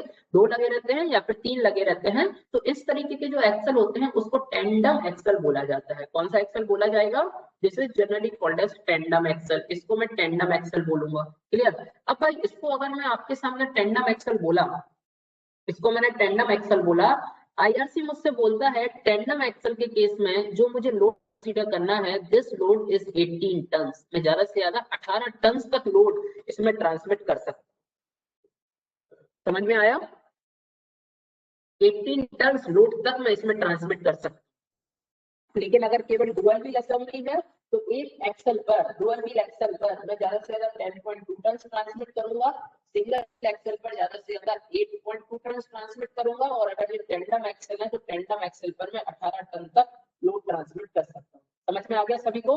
ये मैं आपके लिए बताना चाहता था, ठीक है ना। इसके बाद एक लास्ट पैरामीटर बचता है। देखो मैंने क्या देख लिया, मैंने व्हीकल कैरेक्टरिस्टिक में डायमेंशंस ऑफ व्हीकल देख लिए। डायमेंशंस ऑफ व्हीकल के बाद और मैंने क्या देख लिया, मैंने डायमेंशन व्हीकल के बाद आपके सामने वेट ऑफ लोडेड व्हीकल देख लिया। वेट ऑफ लोडेड व्हीकल देखने के बाद, यदि मैं वेट ऑफ लोडेड व्हीकल देखने के बाद की बात करता हूँ, तो वेट ऑफ लोडेड व्हीकल देखने के बाद मुझे क्या कंसीडर कर, मुझे अब पावर ऑफ व्हीकल को कंसीडर करना पड़ेगा। If I will talk about power of vehicle, तो हमें ये स्टेटमेंट इस तरीके से याद रखना है। अगर मैं आपके सामने थर्ड स्टेटमेंट की बात करूं, वेट ऑफ लोडेड व्हीकल के बाद थर्ड कैरेक्टरिस्टिक अंडर दिस, अगर इसके अंदर मैं थर्ड कैरेक्टरिस्टिक की बात करूं तो थर्ड कैरेक्टरिस्टिक होता है power of vehicle. Clear to all of you? If I will talk about power of vehicle, अगर मैं आपके सामने पावर ऑफ व्हीकल की बात करता हूँ तो बहुत ध्यान से स्टेटमेंट देखिएगा, पावर ऑफ व्हीकल का मतलब क्या है। अगर मैं पावर ऑफ व्हीकल की बात करूंगा तो अगर मैं जितना ज्यादा हमारे पास पावर होगा व्हीकल का, वो उतना ज्यादा लोड कैरी कर सकता है व्हीकल, उतनी ज्यादा स्पीड में चल सकता है, उतना ज्यादा ग्रेडियंट को ऊपर से अच्छे से अचीव कर लेगा। Am I right or not? So power of vehicle कहीं ना कहीं ट्रैफिक सिचुएशन पर, ट्रैफिक डिजाइन पर अफेक्ट करेगा। Clear to all of you? ये अकेला आपको याद रखना है। चलो, तो इतना बात पढ़ने के बाद आई will discuss in front of you. अब मैं आपके सामने डिस्कस करता हूँ थर्ड कैरेक्टरिस्टिक के लिए, it is called as braking characteristics. मैं आपके सामने ब्रेकिंग कैरेक्टरिस्टिक्स की बात करूंगा। बहुत ध्यान से देखना, अगर मैं ब्रेकिंग कैरेक्टरिस्टिक्स की बात करूंगा तो ब्रेकिंग कैरेक्टरिस्टिक क्या कहलाती है और किस तरीके से मैं इसको डिफाइन कर सकता हूँ। क्लियर? देखिए बहुत ध्यान से, if I will talk about braking characteristics, ये व्हीकल कैरेक्टरिस्टिक्स था, ये वेटेड ऑफ लोड यानी वेट ऑफ लोडेड व्हीकल था। इसी तरीके से मैं आपके सामने नेक्स्ट कंसीडर करता हूँ, दिस इज कौन, क्या बोला मैंने अभी आपको? मैंने बोला breaking characteristics. M I right और wrong? So write down the heading, आप यहाँ पर हेडिंग डालिएगा ब्रेकिंग कैरेक्टरिस्टिक्स। यदि मैं आपके सामने ब्रेकिंग कैरेक्टरिस्टिक्स की बात करूंगा, if I will talk about braking characteristics, ठीक है ना, यदि मैं आपके सामने ब्रेकिंग कैरेक्टरिस्टिक्स की बात करूंगा, भाई यदि मैं आपके सामने ब्रेकिंग कैरेक्टरिस्टिक्स की बात किया, ठीक है, तो देखिएगा बहुत ध्यान से ब्रेकिंग कैरेक्टरिस्टिक्स का मतलब क्या होगा। If I will talk about braking characteristics, यदि मैं आपके सामने ब्रेकिंग कैरेक्टरिस्टिक्स की बात करा, स्टेटमेंट को सुनना और स्टेटमेंट को बहुत ध्यान से समझने की कोशिश करना। If I will talk about braking characteristics, यदि मैं आपके सामने ब्रेकिंग कैरेक्टरिस्टिक की बात करूंगा, तो बेटा ब्रेकिंग कैरेक्टरिस्टिक में मुझे एक छोटा सा स्टेटमेंट पढ़ना पड़ता है एक्चुअल में what do you mean about brake efficiency. Braking characteristic क्या करता है, ब्रेक एफिशिएंसी डिपेंड करती है कि एक्चुअल में आपका ब्रेक का कैरेक्टरिस्टिक कैसा है, ठीक है ना। आपने जस्ट ब्रेक को अप्लाई किया, ब्रेक को अप्लाई करने के बाद आपका व्हीकल सडन स्टॉप हो जाए, बिल्कुल हिले डुले ना, तो इसका मतलब क्या, यानी मैंने आपको पहले भी बताया है, आज फिर बता देता हूँ कि एक्चुअल में सपोज दैट इस तरीके से आपके पास एक व्हील है, दिस इज अ व्हील, एक इस तरीके से मेरे पास एक व्हील है और मैंने इस व्हील का एक सेंटर पॉइंट कंसीडर कर लिया। Clear to all of you. अगर मैं इसके सेंटर पॉइंट की बात करूं, वी ऑलरेडी नो दैट, ये बात हम बहुत अच्छे तरीके से जानते हैं, ये बात हम बहुत अच्छे तरीके से जानते हैं कि अगर मैं इस व्हील की बात करूंगा तो ये व्हील दो तरीके के मोशन करने में टोटली कैपेबल है। ये व्हील दो तरीके के मोशन करने में टोटली कैपेबल है। एक तो इस तरीके से होगा, उसमें कौन सा मोशन बोलूंगा, तो इसको मैंने बोला rotational motion. M I right और रॉन्ग। व्हील अपने एक्सेस, अपने ऑन एक्सेस पर रोटेट होगा, जब ये अपने ऑन एक्सेस पर रोटेट होगा तो इस मोशन को कौन सा मोशन बोला जाएगा, it is called as rotational motion. मैंने इसको रोटेशनल मोशन बोला। और अब क्या हो सकता है, एक तो ये अपनी ऑन एक्सेस पर रोटेट करेगा, it is called as rotational motion. और मैंने आपसे बोला सपोज दैट ये जो हमें व्हील दिखाई दे रहा है, ये व्हील क्या कर रहा है, इस सरफेस पर प्लेस्ड है, wheel is placed in this particular surface, इस पर्टिकुलर सरफेस पर ये व्हील प्लेस्ड है, wheel is placed like this. इस सरफेस पर अगर ये व्हील इस तरीके से प्लेस्ड है, तो मैंने आपके सामने बोला जैसे अपने रेस दिया, जैसे आपने एक्सेलरेट किया अपने व्हीकल्स को, या तो ये अपनी ऑन एक्सिस पर रोटेट करेगा और ऑन एक्सिस पर रोटेट करते करते ये एक प्लेस से दूसरी जगह क्या होगा, ट्रांसलेट होगा। इस तरीके से जो मोशन होता था उसको मैं कौन सा मोशन बोलता था, it is called as translation motion. मैं उसको ट्रांसलेशन मोशन बोलता था। एम आई राइट और रॉन्ग। तो मैंने आपके सामने दो तरीके के मोशन को स्टार्ट किया, एक तो था रोटेशनल मोशन और एक था ट्रांसलेशन मोशन। अब कंडीशन सुनना और सर कंडीशन को थोड़े ध्यान से सुनने की कोशिश करना, मैं आपके सामने क्या बताना, ठीक है ना। मैं आपके सामने क्या बताना चाहता हूँ, बहुत ध्यान से स्टेटमेंट को सुनिए। मैंने आपसे बोला अगर मैं ट्रांसलेशन मोशन और रोटेशनल मोशन करूं, तो मैंने आपसे बोला था अगर ब्रेक को अप्लाई करने के बाद if after application of brake rotational motion is sudden stop, तो इसका मतलब है brake efficiency is 100%। I think ये बात मैंने आपके सामने पहले डिस्कस की है, और नहीं की तो ये सुन लीजिएगा। मैंने आपसे बोला after application of brake, after application of brake के एप्लीकेशन के बाद, आफ्टर एप्लीकेशन ऑफ ब्रेक के एप्लीकेशन के बाद, after application of brake rotational motion sudden stop, आपके व्हीकल का रोटेशन मोशन सडन जीरो होता है, ठीक है ना।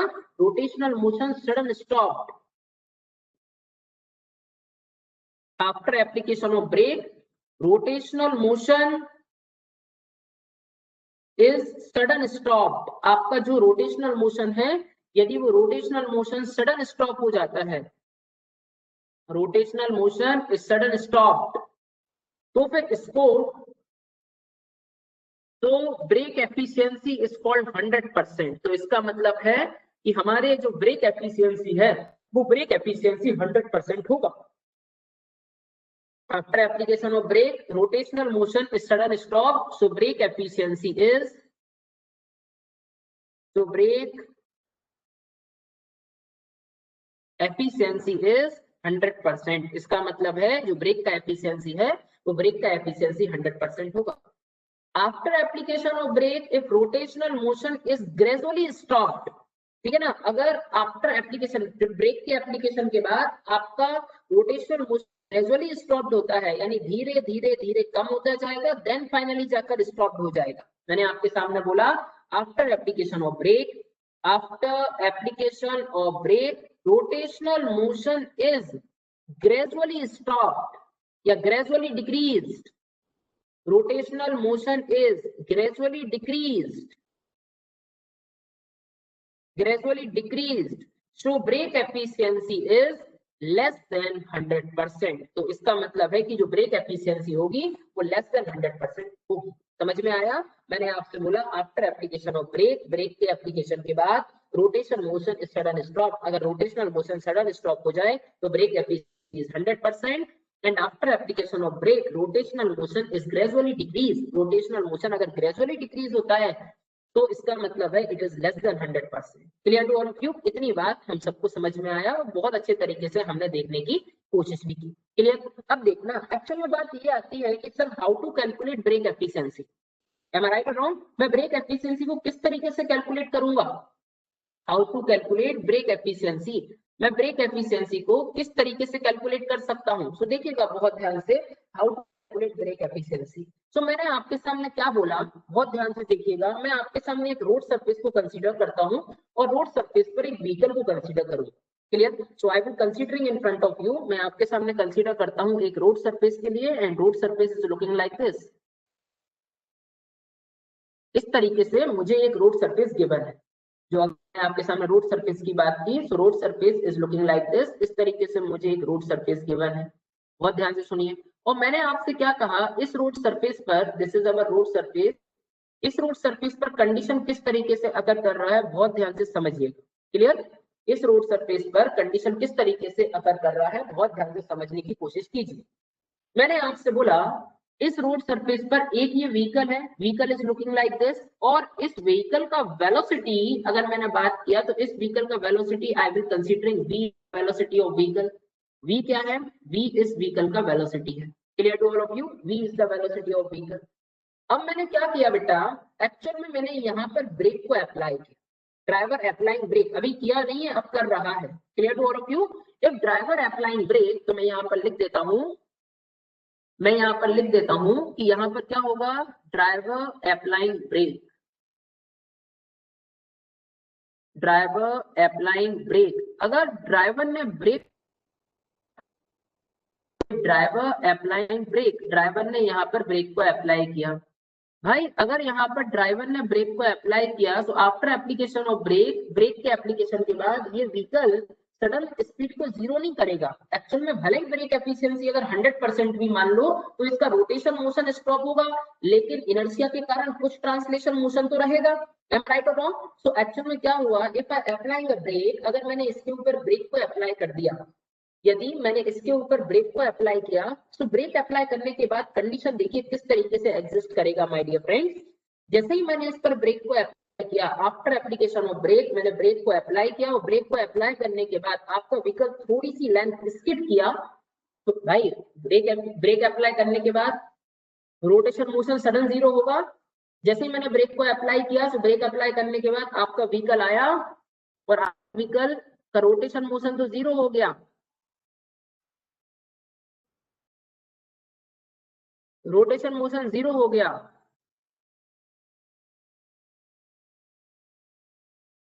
आपका व्हीकल थोड़ा सा ट्रांसलेट किया, और ट्रांसलेट किया और यहाँ पर वेलोसिटी का वैल्यू क्या हो गया, velocity is equal to zero. ठीक है ना? यानी आपका व्हीकल क्या हो गया, स्टॉप्ड हो गया। क्लियर? या फिर ऐसे बोल लेता हूँ, पहले आपका व्हीकल का जो वेलोसिटी था वो u था, बाद में वेलोसिटी v हो गया, लेकिन v का वैल्यू क्या हो गया, जीरो हो गया, यानी व्हीकल स्टॉप पोजीशन में आ गया। तो मैंने यहाँ पर लिखा मैंने व्हीकल स्टॉप। यहाँ पर मैंने लिखा इट इज व्हीकल स्टॉप। हमारा जो व्हीकल था वो स्टॉप हो गया, स्टॉप पोजीशन में आ गया। ठीक है ना? Vehicle stop. अब भाई ये जो हमारा व्हीकल था वो स्टॉप पोजीशन में आ गया, यानी व्हीकल कंप्लीटली स्टॉप हो गया। क्लियर? स्टेटमेंट सुनना sir, vehicle is completely stopped here. आपका जो व्हीकल है वो व्हीकल कंप्लीटली यहाँ पर स्टॉप हो चुका है। क्लियर? अब बात सुनना और बात को बहुत ध्यान से समझने की और थोड़ा सा अंडरस्टूड करने की कोशिश कर। क्लियर? मैं आपके सामने क्या बोलना चाहूँ, मैंने आपके सामने बोला व्हीकल अब स्टॉप हो गया है। Clear? Vehicle is completely stopped here, completely stopped हुआ, और मैंने आपसे बोला ये कितनी लेंथ स्किड किया, तो आपने बोला ये एल लेंथ को स्किड कर दिया। आपने कभी कभार देखा होगा कि जब व्हीकल स्किड करता है तो आपके पेमेंट पर कुछ मार्क्स छोड़ जाता है, am I right or wrong? कुछ निशान छूट जाता है, इसलिए एल को मैं कभी कभार लेंथ ऑफ स्किड मार्क्स भी बोलता हूँ। यानी जितनी लेंथ में वो स्किड करेगा उतनी लेंथ में मार्क्स छोड़ जाएगा, अपना निशान छोड़ जाएगा जमीन के ऊपर, रोड के ऊपर, तो उसको मैं क्या बोलूंगा, it is also called as length of skid marks. मैं इसको लेंथ ऑफ स्किड मार्क्स बोला। Clear to all of you? Is called as length of skid marks. ठीक है? मैं इसको लेंथ ऑफ स्किड मार्क्स बोल दिया, ठीक है ना। अब देखना बहुत ध्यान से, मैंने आपसे बोला ये चलेगा तो कुछ अपने पीछे निशान छोड़ जाएगा अपना, तो उसको मैंने लेंथ ऑफ स्किड मार्क्स बोल दिया, क्लियर। अब यहाँ पर मैं कुछ न्यूटन्स की इक्वेशन लगाता हूँ और स्टेटमेंट को अप्लाई करने की कोशिश करता हूँ। एक बात बताना सर, मैं आपसे बोला अगर ये व्हीकल आगे की तरफ मूव कर रहा है तो friction is looking like this, इस डायरेक्शन में फ्रिक्शन मुझे देखने को मिलेगा, और ये फ्रिक्शन कौन सा फ्रिक्शन होगा, we already know that it is a longitudinal friction, ये लॉन्गिट्यूडनल फ्रिक्शन होगा, क्लियर। ये कौन सा फ्रिक्शन होगा, so it is generally called as longitudinal friction, इसको मैंने लॉन्गिट्यूडनल फ्रिक्शन बोला।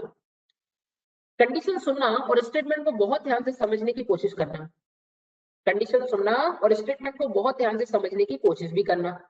अब देखना क्या हो, मैंने आपसे बोला कि मान लो मैंने आपसे बोला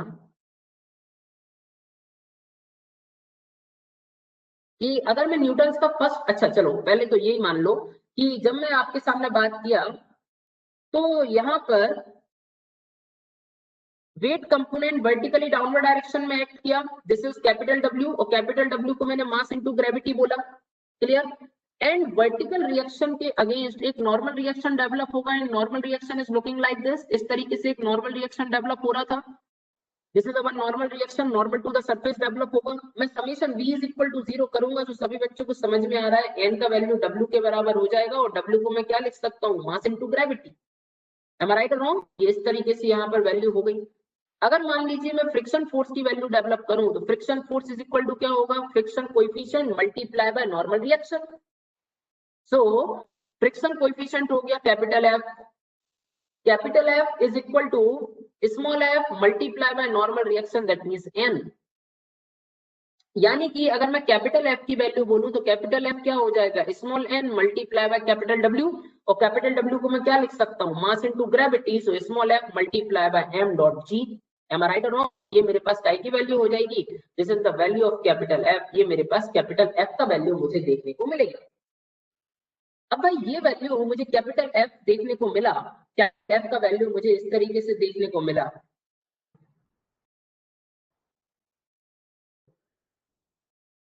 कैपिटल F का वैल्यू मुझे इस तरीके से देखने को मिला, ठीक है ना, इस तरीके से मुझे कैपिटल F का वैल्यू देखने को मिल गया, ठीक, स्मॉल f डॉट mg, सबको समझ में आया। Now I will apply here Newton's first equation of motion, मैं यहाँ पर न्यूटन की first equation of motion apply करूंगा, then I will apply in front of you Newton second equation of motion, फिर मैं आपके सामने न्यूटन की second equation of motion apply करूंगा, then I will discuss in front of you Newton third equation of motion, फिर मैं Newton की third equation of motion को अप्लाई करूंगा, ठीक है। और एक बार में एनर्जी इक्वेशन को अप्लाई करूंगा, लगभग मेरे पास 4 इक्वेशन अप्लाई करने से 4 फॉर्मूले आएंगे, मेरे पास 4 इक्वेशन अप्लाई करने से 4 फॉर्मूले आएंगे, और मैं उन 4 फॉर्मूले की हेल्प से फिर मैं आगे की तरफ चलता जाऊंगा, clear. So firstly I will discuss in front of you, सबसे पहले मैं आपके सामने डिस्कस करता हूँ Newton first equation of motion, मैं न्यूटन की फर्स्ट इक्वेशन को यहाँ पर अप्लाई करके देखता हूँ, clear. So I will apply Newton first equation of motion, देखिए न्यूटन फर्स्ट इक्वेशन मुझसे क्या बोलता है।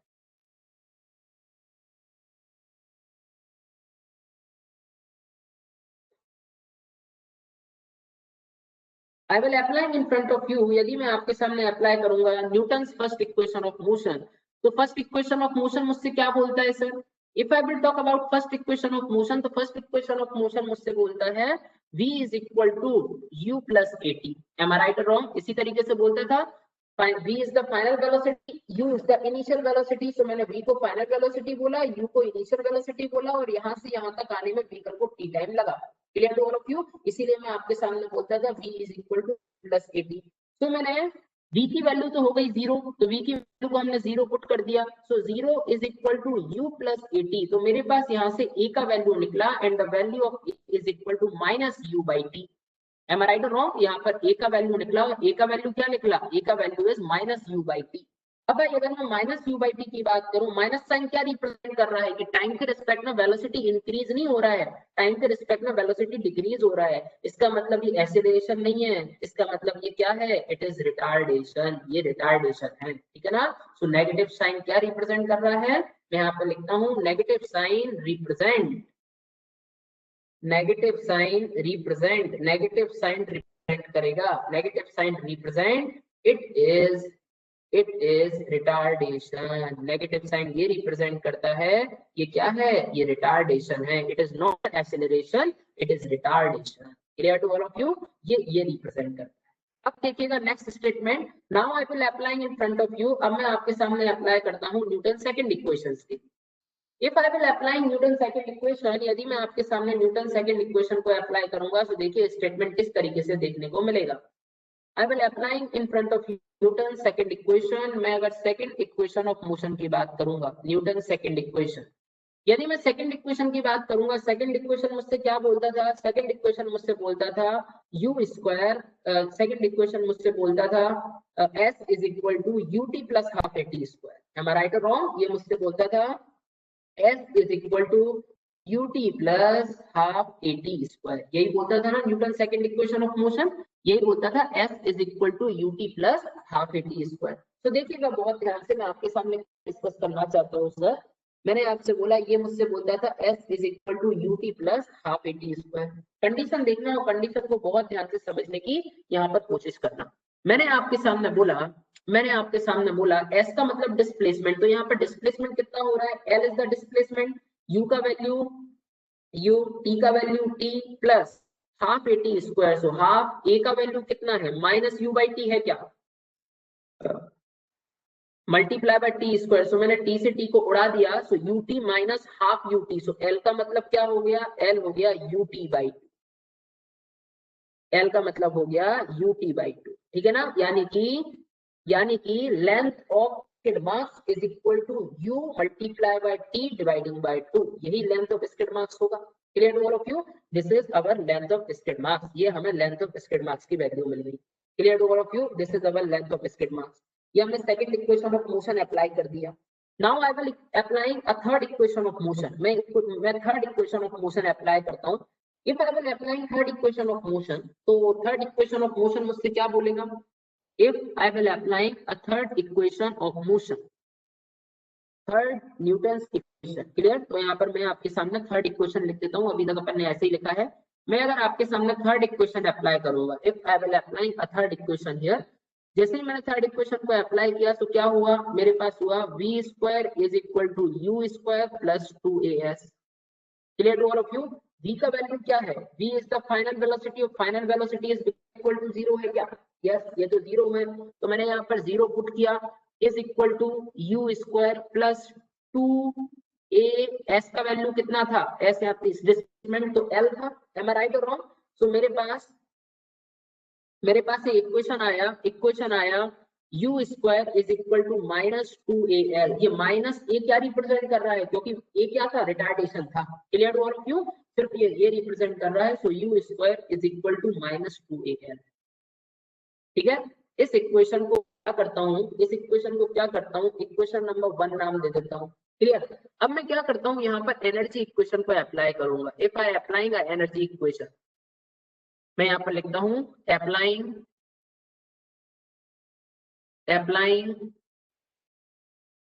एनर्जी इक्वेशन, मैं एनर्जी इक्वेशन को अप्लाई करूंगा। If I will applying energy equation, यदि मैं आपके सामने यहाँ पर एनर्जी इक्वेशन को अप्लाई किया तो देखिएगा एनर्जी इक्वेशन अप्लाई करने पर क्या होगा, अप्लाइंग एनर्जी इक्वेशन, मैं एनर्जी इक्वेशन को अप्लाई करता हूँ। अगर मैं एनर्जी इक्वेशन को अप्लाई किया तो एनर्जी इक्वेशन क्या होती है, change in kinematic energy, kinematic energy में जितना भी चेंज होगा is equal to total work done. Clear all of you? तो मैं यहाँ पर लिखता हूँ change in kinematic energy, change in kinetic energy is equal to total work done. Clear to all of you? Change in kinetic energy is equal to total work done. Kinetic energy में change कितना हुआ, अगर मैं change in kinetic energy की बात करूंगा तो kinetic energy में change कितना हुआ, kinetic energy में change हुआ आपके व्हीकल का वेलोसिटी 1/2 mu स्क्वायर से लेकर 1/2 स्क्वायर तक गया, लेकिन v का value 0, that means kinematic energy is also become equal to 0। तो हमें जो काइनेमेटिक एनर्जी में चेंज मिला वो मिला 1/2 mu स्क्वायर माइनस 0। ठीक है ना, या फिर चेंज निकाला जाता है फाइनल माइनस इनिशियल, तो वैसा कर देते हैं। Final velocity, final kinematic energy हो गई थी 0 और इनिशियल कितना था 1/2 mu square. Equal to total work done. Total work done का मतलब क्या होता है? फोर्स मल्टीप्लाई बाय डिस्प्लेसमेंट होता है क्या? अगर मैं टोटल वर्क डन की बात करूं तो total work done force multiply by displacement होता है। Yes, it is total work done is equal to force multiply displacement ही होगा। Clear to all of you? If I will talk about total work done, so total work done is equal to force multiply by displacement. Clear to all of you? देखिए बहुत ध्यान से, so force multiply by displacement, force लग रहा था friction force और displacement का value था एल। तो मैं यहाँ से क्या लिख सकता हूँ? यहाँ से लिख सकता हूँ -1/2 mu²। फोर्स का वैल्यू मैंने आपके सामने निकाला था, कितना? Small F multiply by mg, यही फोर्स था क्या? और डिस्प्लेसमेंट था एल। क्या मैं एल से एम को उड़ा दूं तो मेरे पास क्या आएगा? मैंने यहाँ से एम से एम को उड़ा दिया, तो मेरे पास इक्वेशन आया -u, या फिर ऐसा लिख सकता हूँ इसको, u² इज इक्वल टू, मेरे पास इक्वेशन आया u² is equal to -f into g into l. Am I right और रॉन्ग? इस तरीके से इक्वेशन आ गया, इसको मैंने दे दिया इक्वेशन नंबर सेकेंड। और मैं यहाँ से क्या लिख सकता हूँ? क्या मैं यहाँ से f की वैल्यू निकाल सकता हूँ क्या? f की वैल्यू क्या हो जाएगी? u² dividing by 2gl। Clear to all of you?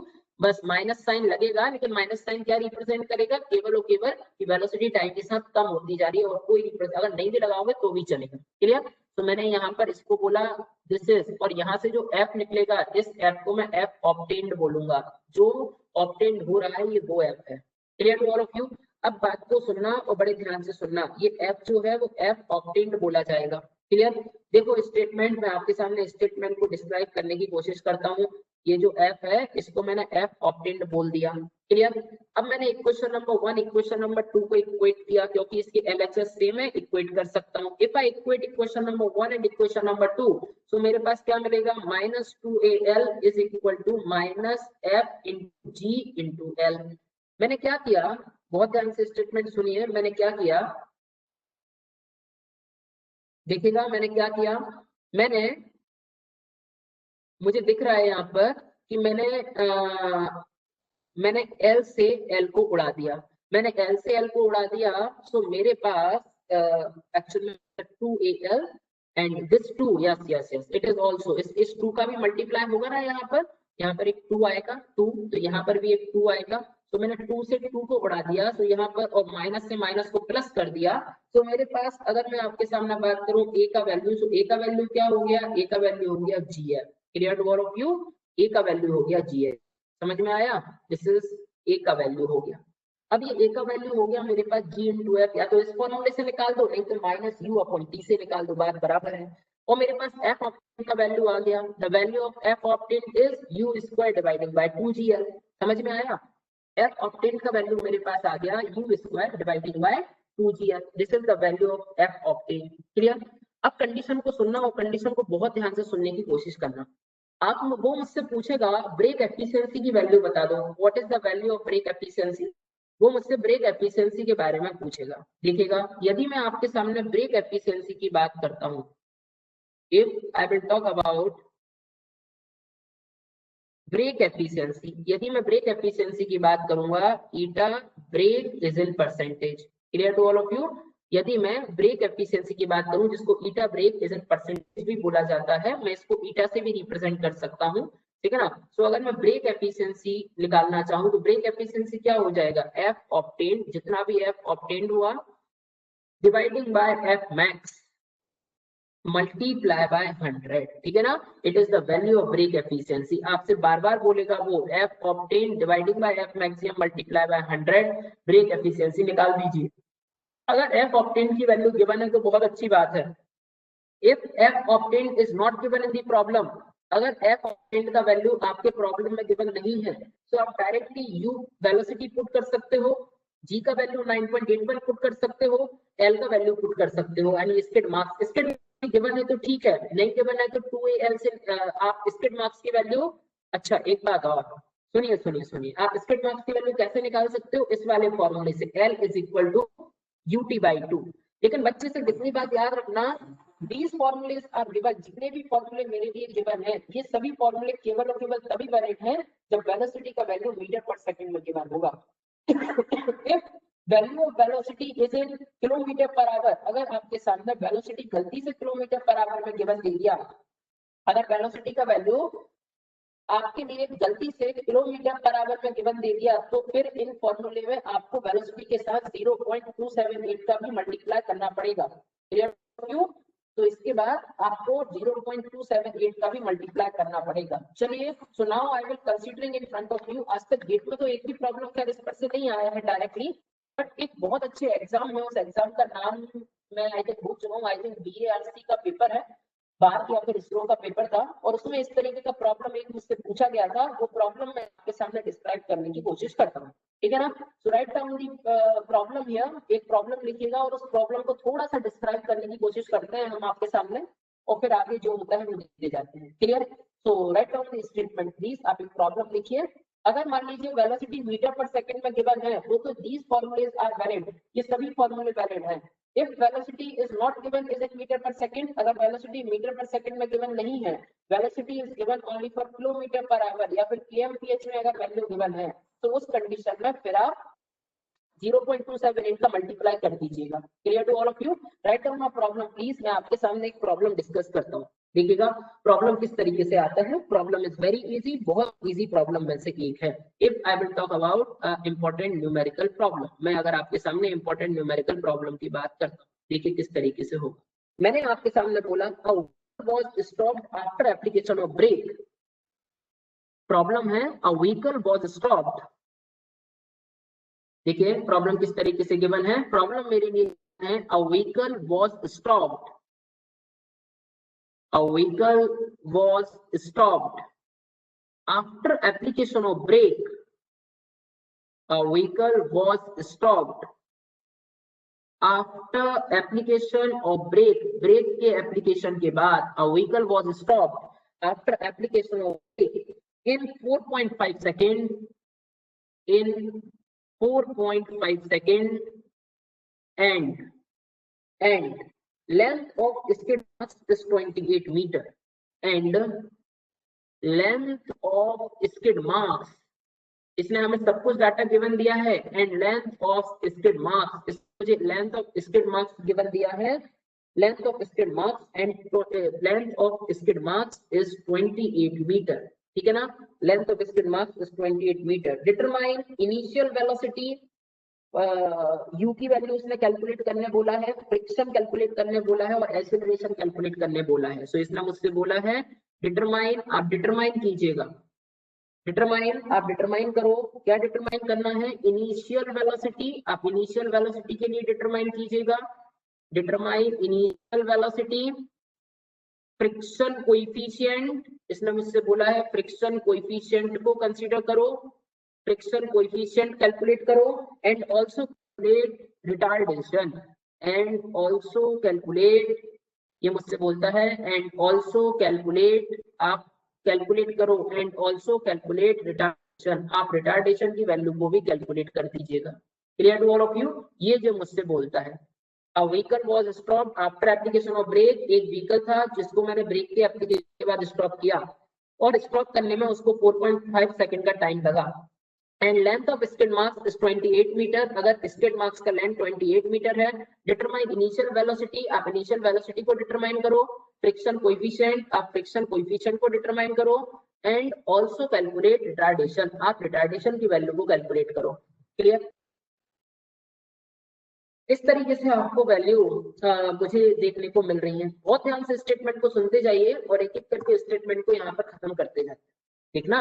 Solution, मुझे किस तरीके से सॉल्यूशन मैंने आपके सामने डिस्कस किया इस चीज का। कंसेप्ट इज वेरी इजी, सभी बच्चों को आई थिंक समझ में पहले ही आ गया होगा। क्लियर? यदि मैं आपके सामने सॉल्यूशन पार्ट की बात करता हूँ, तो vehicle was stopped after application of brake, कोई भी व्हीकल है जिसको मैंने ब्रेक के एप्लीकेशन के बाद स्टॉप कर दिया। बहुत ध्यान से सुनना। अब भाई व्हीकल को ब्रेक के एप्लीकेशन के बाद मुझे स्टॉप करना है, तो कंडीशन किस तरीके से एग्जिस्ट करेगा? मैंने आपके सामने बोला, इसने मुझसे इनिशियल वेलोसिटी पूछा है। ठीक है? Very easy. इनिशियल वेलोसिटी पूछा है, फ्रिक्शन कोएफिशिएंट पूछा है, और क्या पूछा है मुझसे? And also calculate retardation.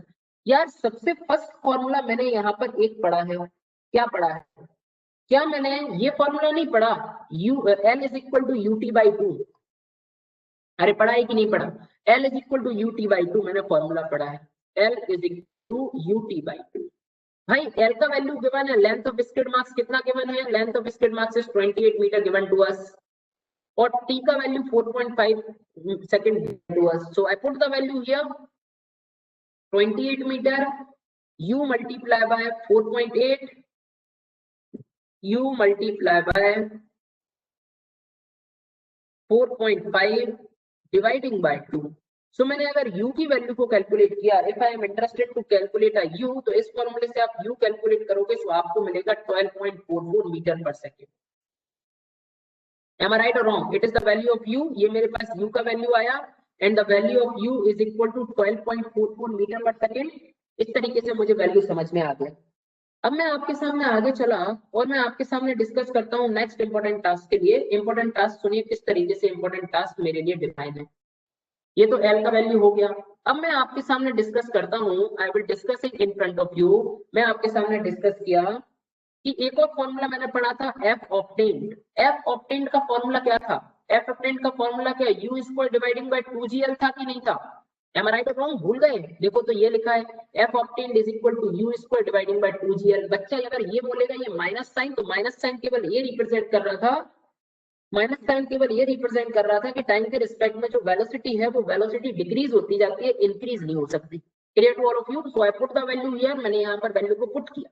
आप जैसे ही यहाँ पर वैल्यू को पुट करोगे, वेलोसिटी मेरे पास अब तो गिवन है ना, velocity is 12.44 metre per second is given to us, dividing by multiply by t. अगर मैं टाइम की बात करूं तो टाइम कितना गिवन है मेरे पास?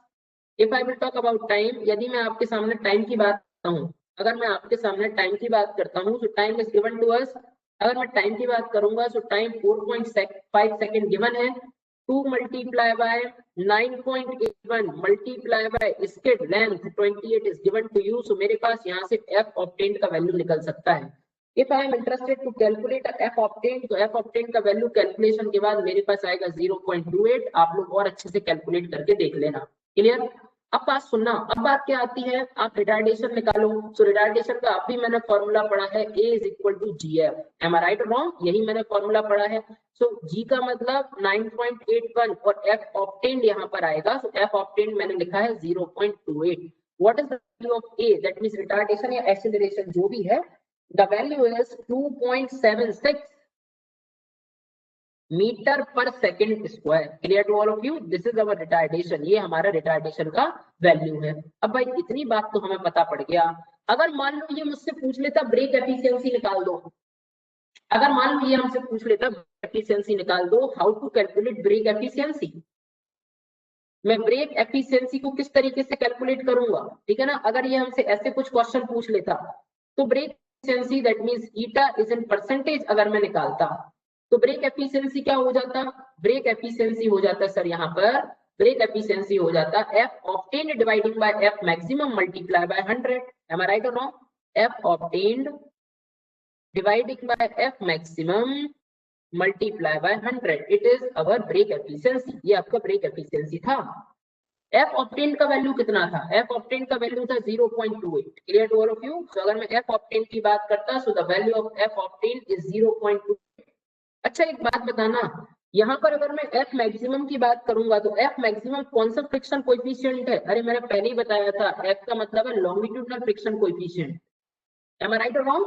तो f जो स्मॉल f है, तो स्मॉल f को मैंने क्या बोला? It is longitudinal friction coefficient ही मैंने उसको बोला है. तो अगर मैं स्मॉल f की आपके सामने बात करता हूँ तो small f that means longitudinal friction coefficient, और मैक्सिमम लॉन्गिट्यूडनल फ्रिक्शन कोएफिशिएंट का वैल्यू 0.35 से लेकर 0.4 तक वेरी करता है. मैं अभी 0.35 ही कंसीडर कर लेता हूँ, ठीक है ना. Multiply by 100. आप इसको सॉल्व करोगे तो आपके पास ब्रेक एफिशिएंसी का वैल्यू आएगा इज इन परसेंटेज. तो मैं इसको सॉल्व करके एक बार देख लेता हूँ. मैं अगर सॉल्व करके इसको एक बार देखा, तो देखिए कितना होगा. मैंने आपके सामने यहाँ डिस्कस किया, the value is 0.28 dividing by 0.35 multiply by 100. So the value is become equal to, ये जो मेरे पास वैल्यू आया, दिस वैल्यू इज 80%. ठीक है ना. तो 80% वैल्यू आ गई, यानी 80% इसका क्या है? ब्रेक एफिशिएंसी है. इस तरीके के न्यूमेरिकल प्रॉब्लम आपसे इन जनरल एग्जाम्स में पूछे जाते हैं. क्लियर? ये यानी कि जब मैंने आपके सामने आज स्टार्ट किया था, जब आपके सामने स्टार्ट किया था, तो मैंने आपके सामने क्या स्टार्ट किया था, बहुत ध्यान से सुनिएगा, मैंने ट्रैफिक इंजीनियरिंग पार्ट से आपके सामने स्टार्ट किया। ट्रैफिक इंजीनियरिंग पार्ट से स्टार्ट किया मैंने। सबसे पहले आपको ट्रैफिक कैरेक्टरिस्टिक्स के बारे में बताया। इसमें भी 3 तरह की कैरेक्टरिस्टिक्स मैंने देखी, that means road user, vehicle and braking characteristics. यदि मैं रोड यूजर कैरेक्टरिस्टिक की बात करूं तो इसमें सबसे पहला था फिजिकल, देन उसके फिजिकल कैरेक्टरिस्टिक्स में मैंने कुछ देखा था, है ना, 4 तरीके के, दैट मींस सॉरी फिजिक्स, सबसे पहला रोड यूजर में फिजिकल था, नेक्स्ट मेंटल था, साइकोलॉजिकल और एनवायरमेंटल कैरेक्टरिस्टिक था। इसी तरीके से अगर मैं व्हीकल कैरेक्टरिस्टिक्स की बात करता हूं तो व्हीकल कैरेक्टरिस्टिक्स में डायमेंशंस ऑफ व्हीकल था, डायमेंशंस ऑफ व्हीकल के बाद वेट, और डायमेंशंस ऑफ व्हीकल के बाद आपके पास था wait of loaded vehicle, wait of loaded vehicle के बाद जो नेक्स्ट था this is power of vehicle. Clear? इसी तरीके से मैंने ब्रेकिंग कैरेक्टरिस्टिक के बारे में देखा। मैंने आपको बोला था कोई भी, अगर मैं टायर की बात करूं और कोई भी व्हीकल्स की बात करूं तो 2 तरीके के मोशन पॉसिबल है। पहला मोशन जो होता था, this motion is generally called as rotational motion, और अनदर मोशन जो होता था उस मोशन को मैंने ट्रांसलेशन मोशन बोला। क्लियर? मैंने आपको बोला था अगर मान लीजिए मैंने ब्रेक को सडन ब्रेक को अप्लाई किया and after application of brake को अप्लाई करने के बाद आपका जो रोटेशनल मोशन है वो सडन 0 हो जाए तो इसका मतलब ब्रेक एफिशिएंसी 100% होगा। और अगर मान लीजिए आफ्टर एप्लीकेशन ऑफ ब्रेक को अप्लाई करने के बाद आपका जो मोशन है वो ग्रेजुअली डिक्रीज हो जाए, है ना, तो इसका मतलब है ब्रेक एफिशिएंसी लेस देन 100% होगा। Clear to all of you? इसका मतलब यही होता है। अब मैं थोड़ा सा आगे चला और मैंने आपके सामने डिस्कस किया कि अगर कोई ड्राइवर है और अगर मैंने मान लीजिए ब्रेक को अप्लाई किया, if I will applying a brake, मैंने ब्रेक को अप्लाई किया, सो ब्रेक को अप्लाई करने के बाद वो अपनी वेलोसिटी को थोड़ा सा कम करेगा। इनिशियल वेलोसिटी सपोज दैट 0 है और फाइनल वेलोसिटी इसकी क्या हो जाएगी, final velocity v is equal to 0। मैंने फाइनल वेलोसिटी को 0 बोल दिया, ठीक है ना। और मैंने आपसे बोला जैसे ही मैंने ब्रेक को अप्लाई किया, I will applying a brake, you are applying a brake, so vehicle is stop, vehicle का वेलोसिटी 0 हुआ और मैंने आपसे बोला उसने l लेंथ को स्किप कर लिया। Clear to all of you? तो मैंने फर्स्ट इक्वेशन को अप्लाई किया न्यूटन की, v is equal to u plus at, but v is equal to 0, तो मैंने यहाँ से u का फॉर्मूला निकाल, a का फॉर्मूला निकाल लिया। ए का जो फॉर्मूला आया, the formula is minus u by t, और माइनस साइन मुझे ये रिप्रेजेंट कर रहा था कि इट इज रिटार्डेशन, ये रिटार्डेशन है, it is not a acceleration, ये एक्सीलरेशन नहीं। क्लियर? इसी तरीके से जब मैं s is equal to u t plus half A t की बात कर रहा था, तो मैंने यहाँ पर निकाला लेंथ ऑफ स्किड मार्क्स में निकाल सकता हूँ u, that means initial velocity multiply by time divided by 2। Clear to all of you? और मैंने आपसे बोला अगर if I will apply equation of third, मैं third equation of motion apply करता हूँ, if I will applying third equation of motion, if I will applying third equation of motion, जैसे ही मैंने आपके सामने थर्ड इक्वेशन ऑफ मोशन को apply किया, v square is equal to u square is plus 2as, तो मैंने s की value l put कर दी। s की वैल्यू जैसे ही मैंने l पुट की, तो मैंने u square is equal to निकाला माइनस l, और u माइनस साइन क्या रिप्रेजेंट कर रहा है कि a जो है वो रिटार्डेशन है, दैट मींस वेलोसिटी टाइम के रिस्पेक्ट में इंक्रीज नहीं होगा, वेलोसिटी टाइम के रिस्पेक्ट में क्या होगा, डिक्रीज होगा। I will applying energy equation, फिर मैंने यहाँ पर एनर्जी इक्वेशन को अप्लाई किया। If I will applying energy equation here, जैसे ही मैंने यहाँ पर एनर्जी इक्वेशन को अप्लाई किया, तो मैंने change in kinematic energy is equal to total work done. Kinematic energy में जो भी चेंज होगा उसको मैं वर्क डन बोलूंगा।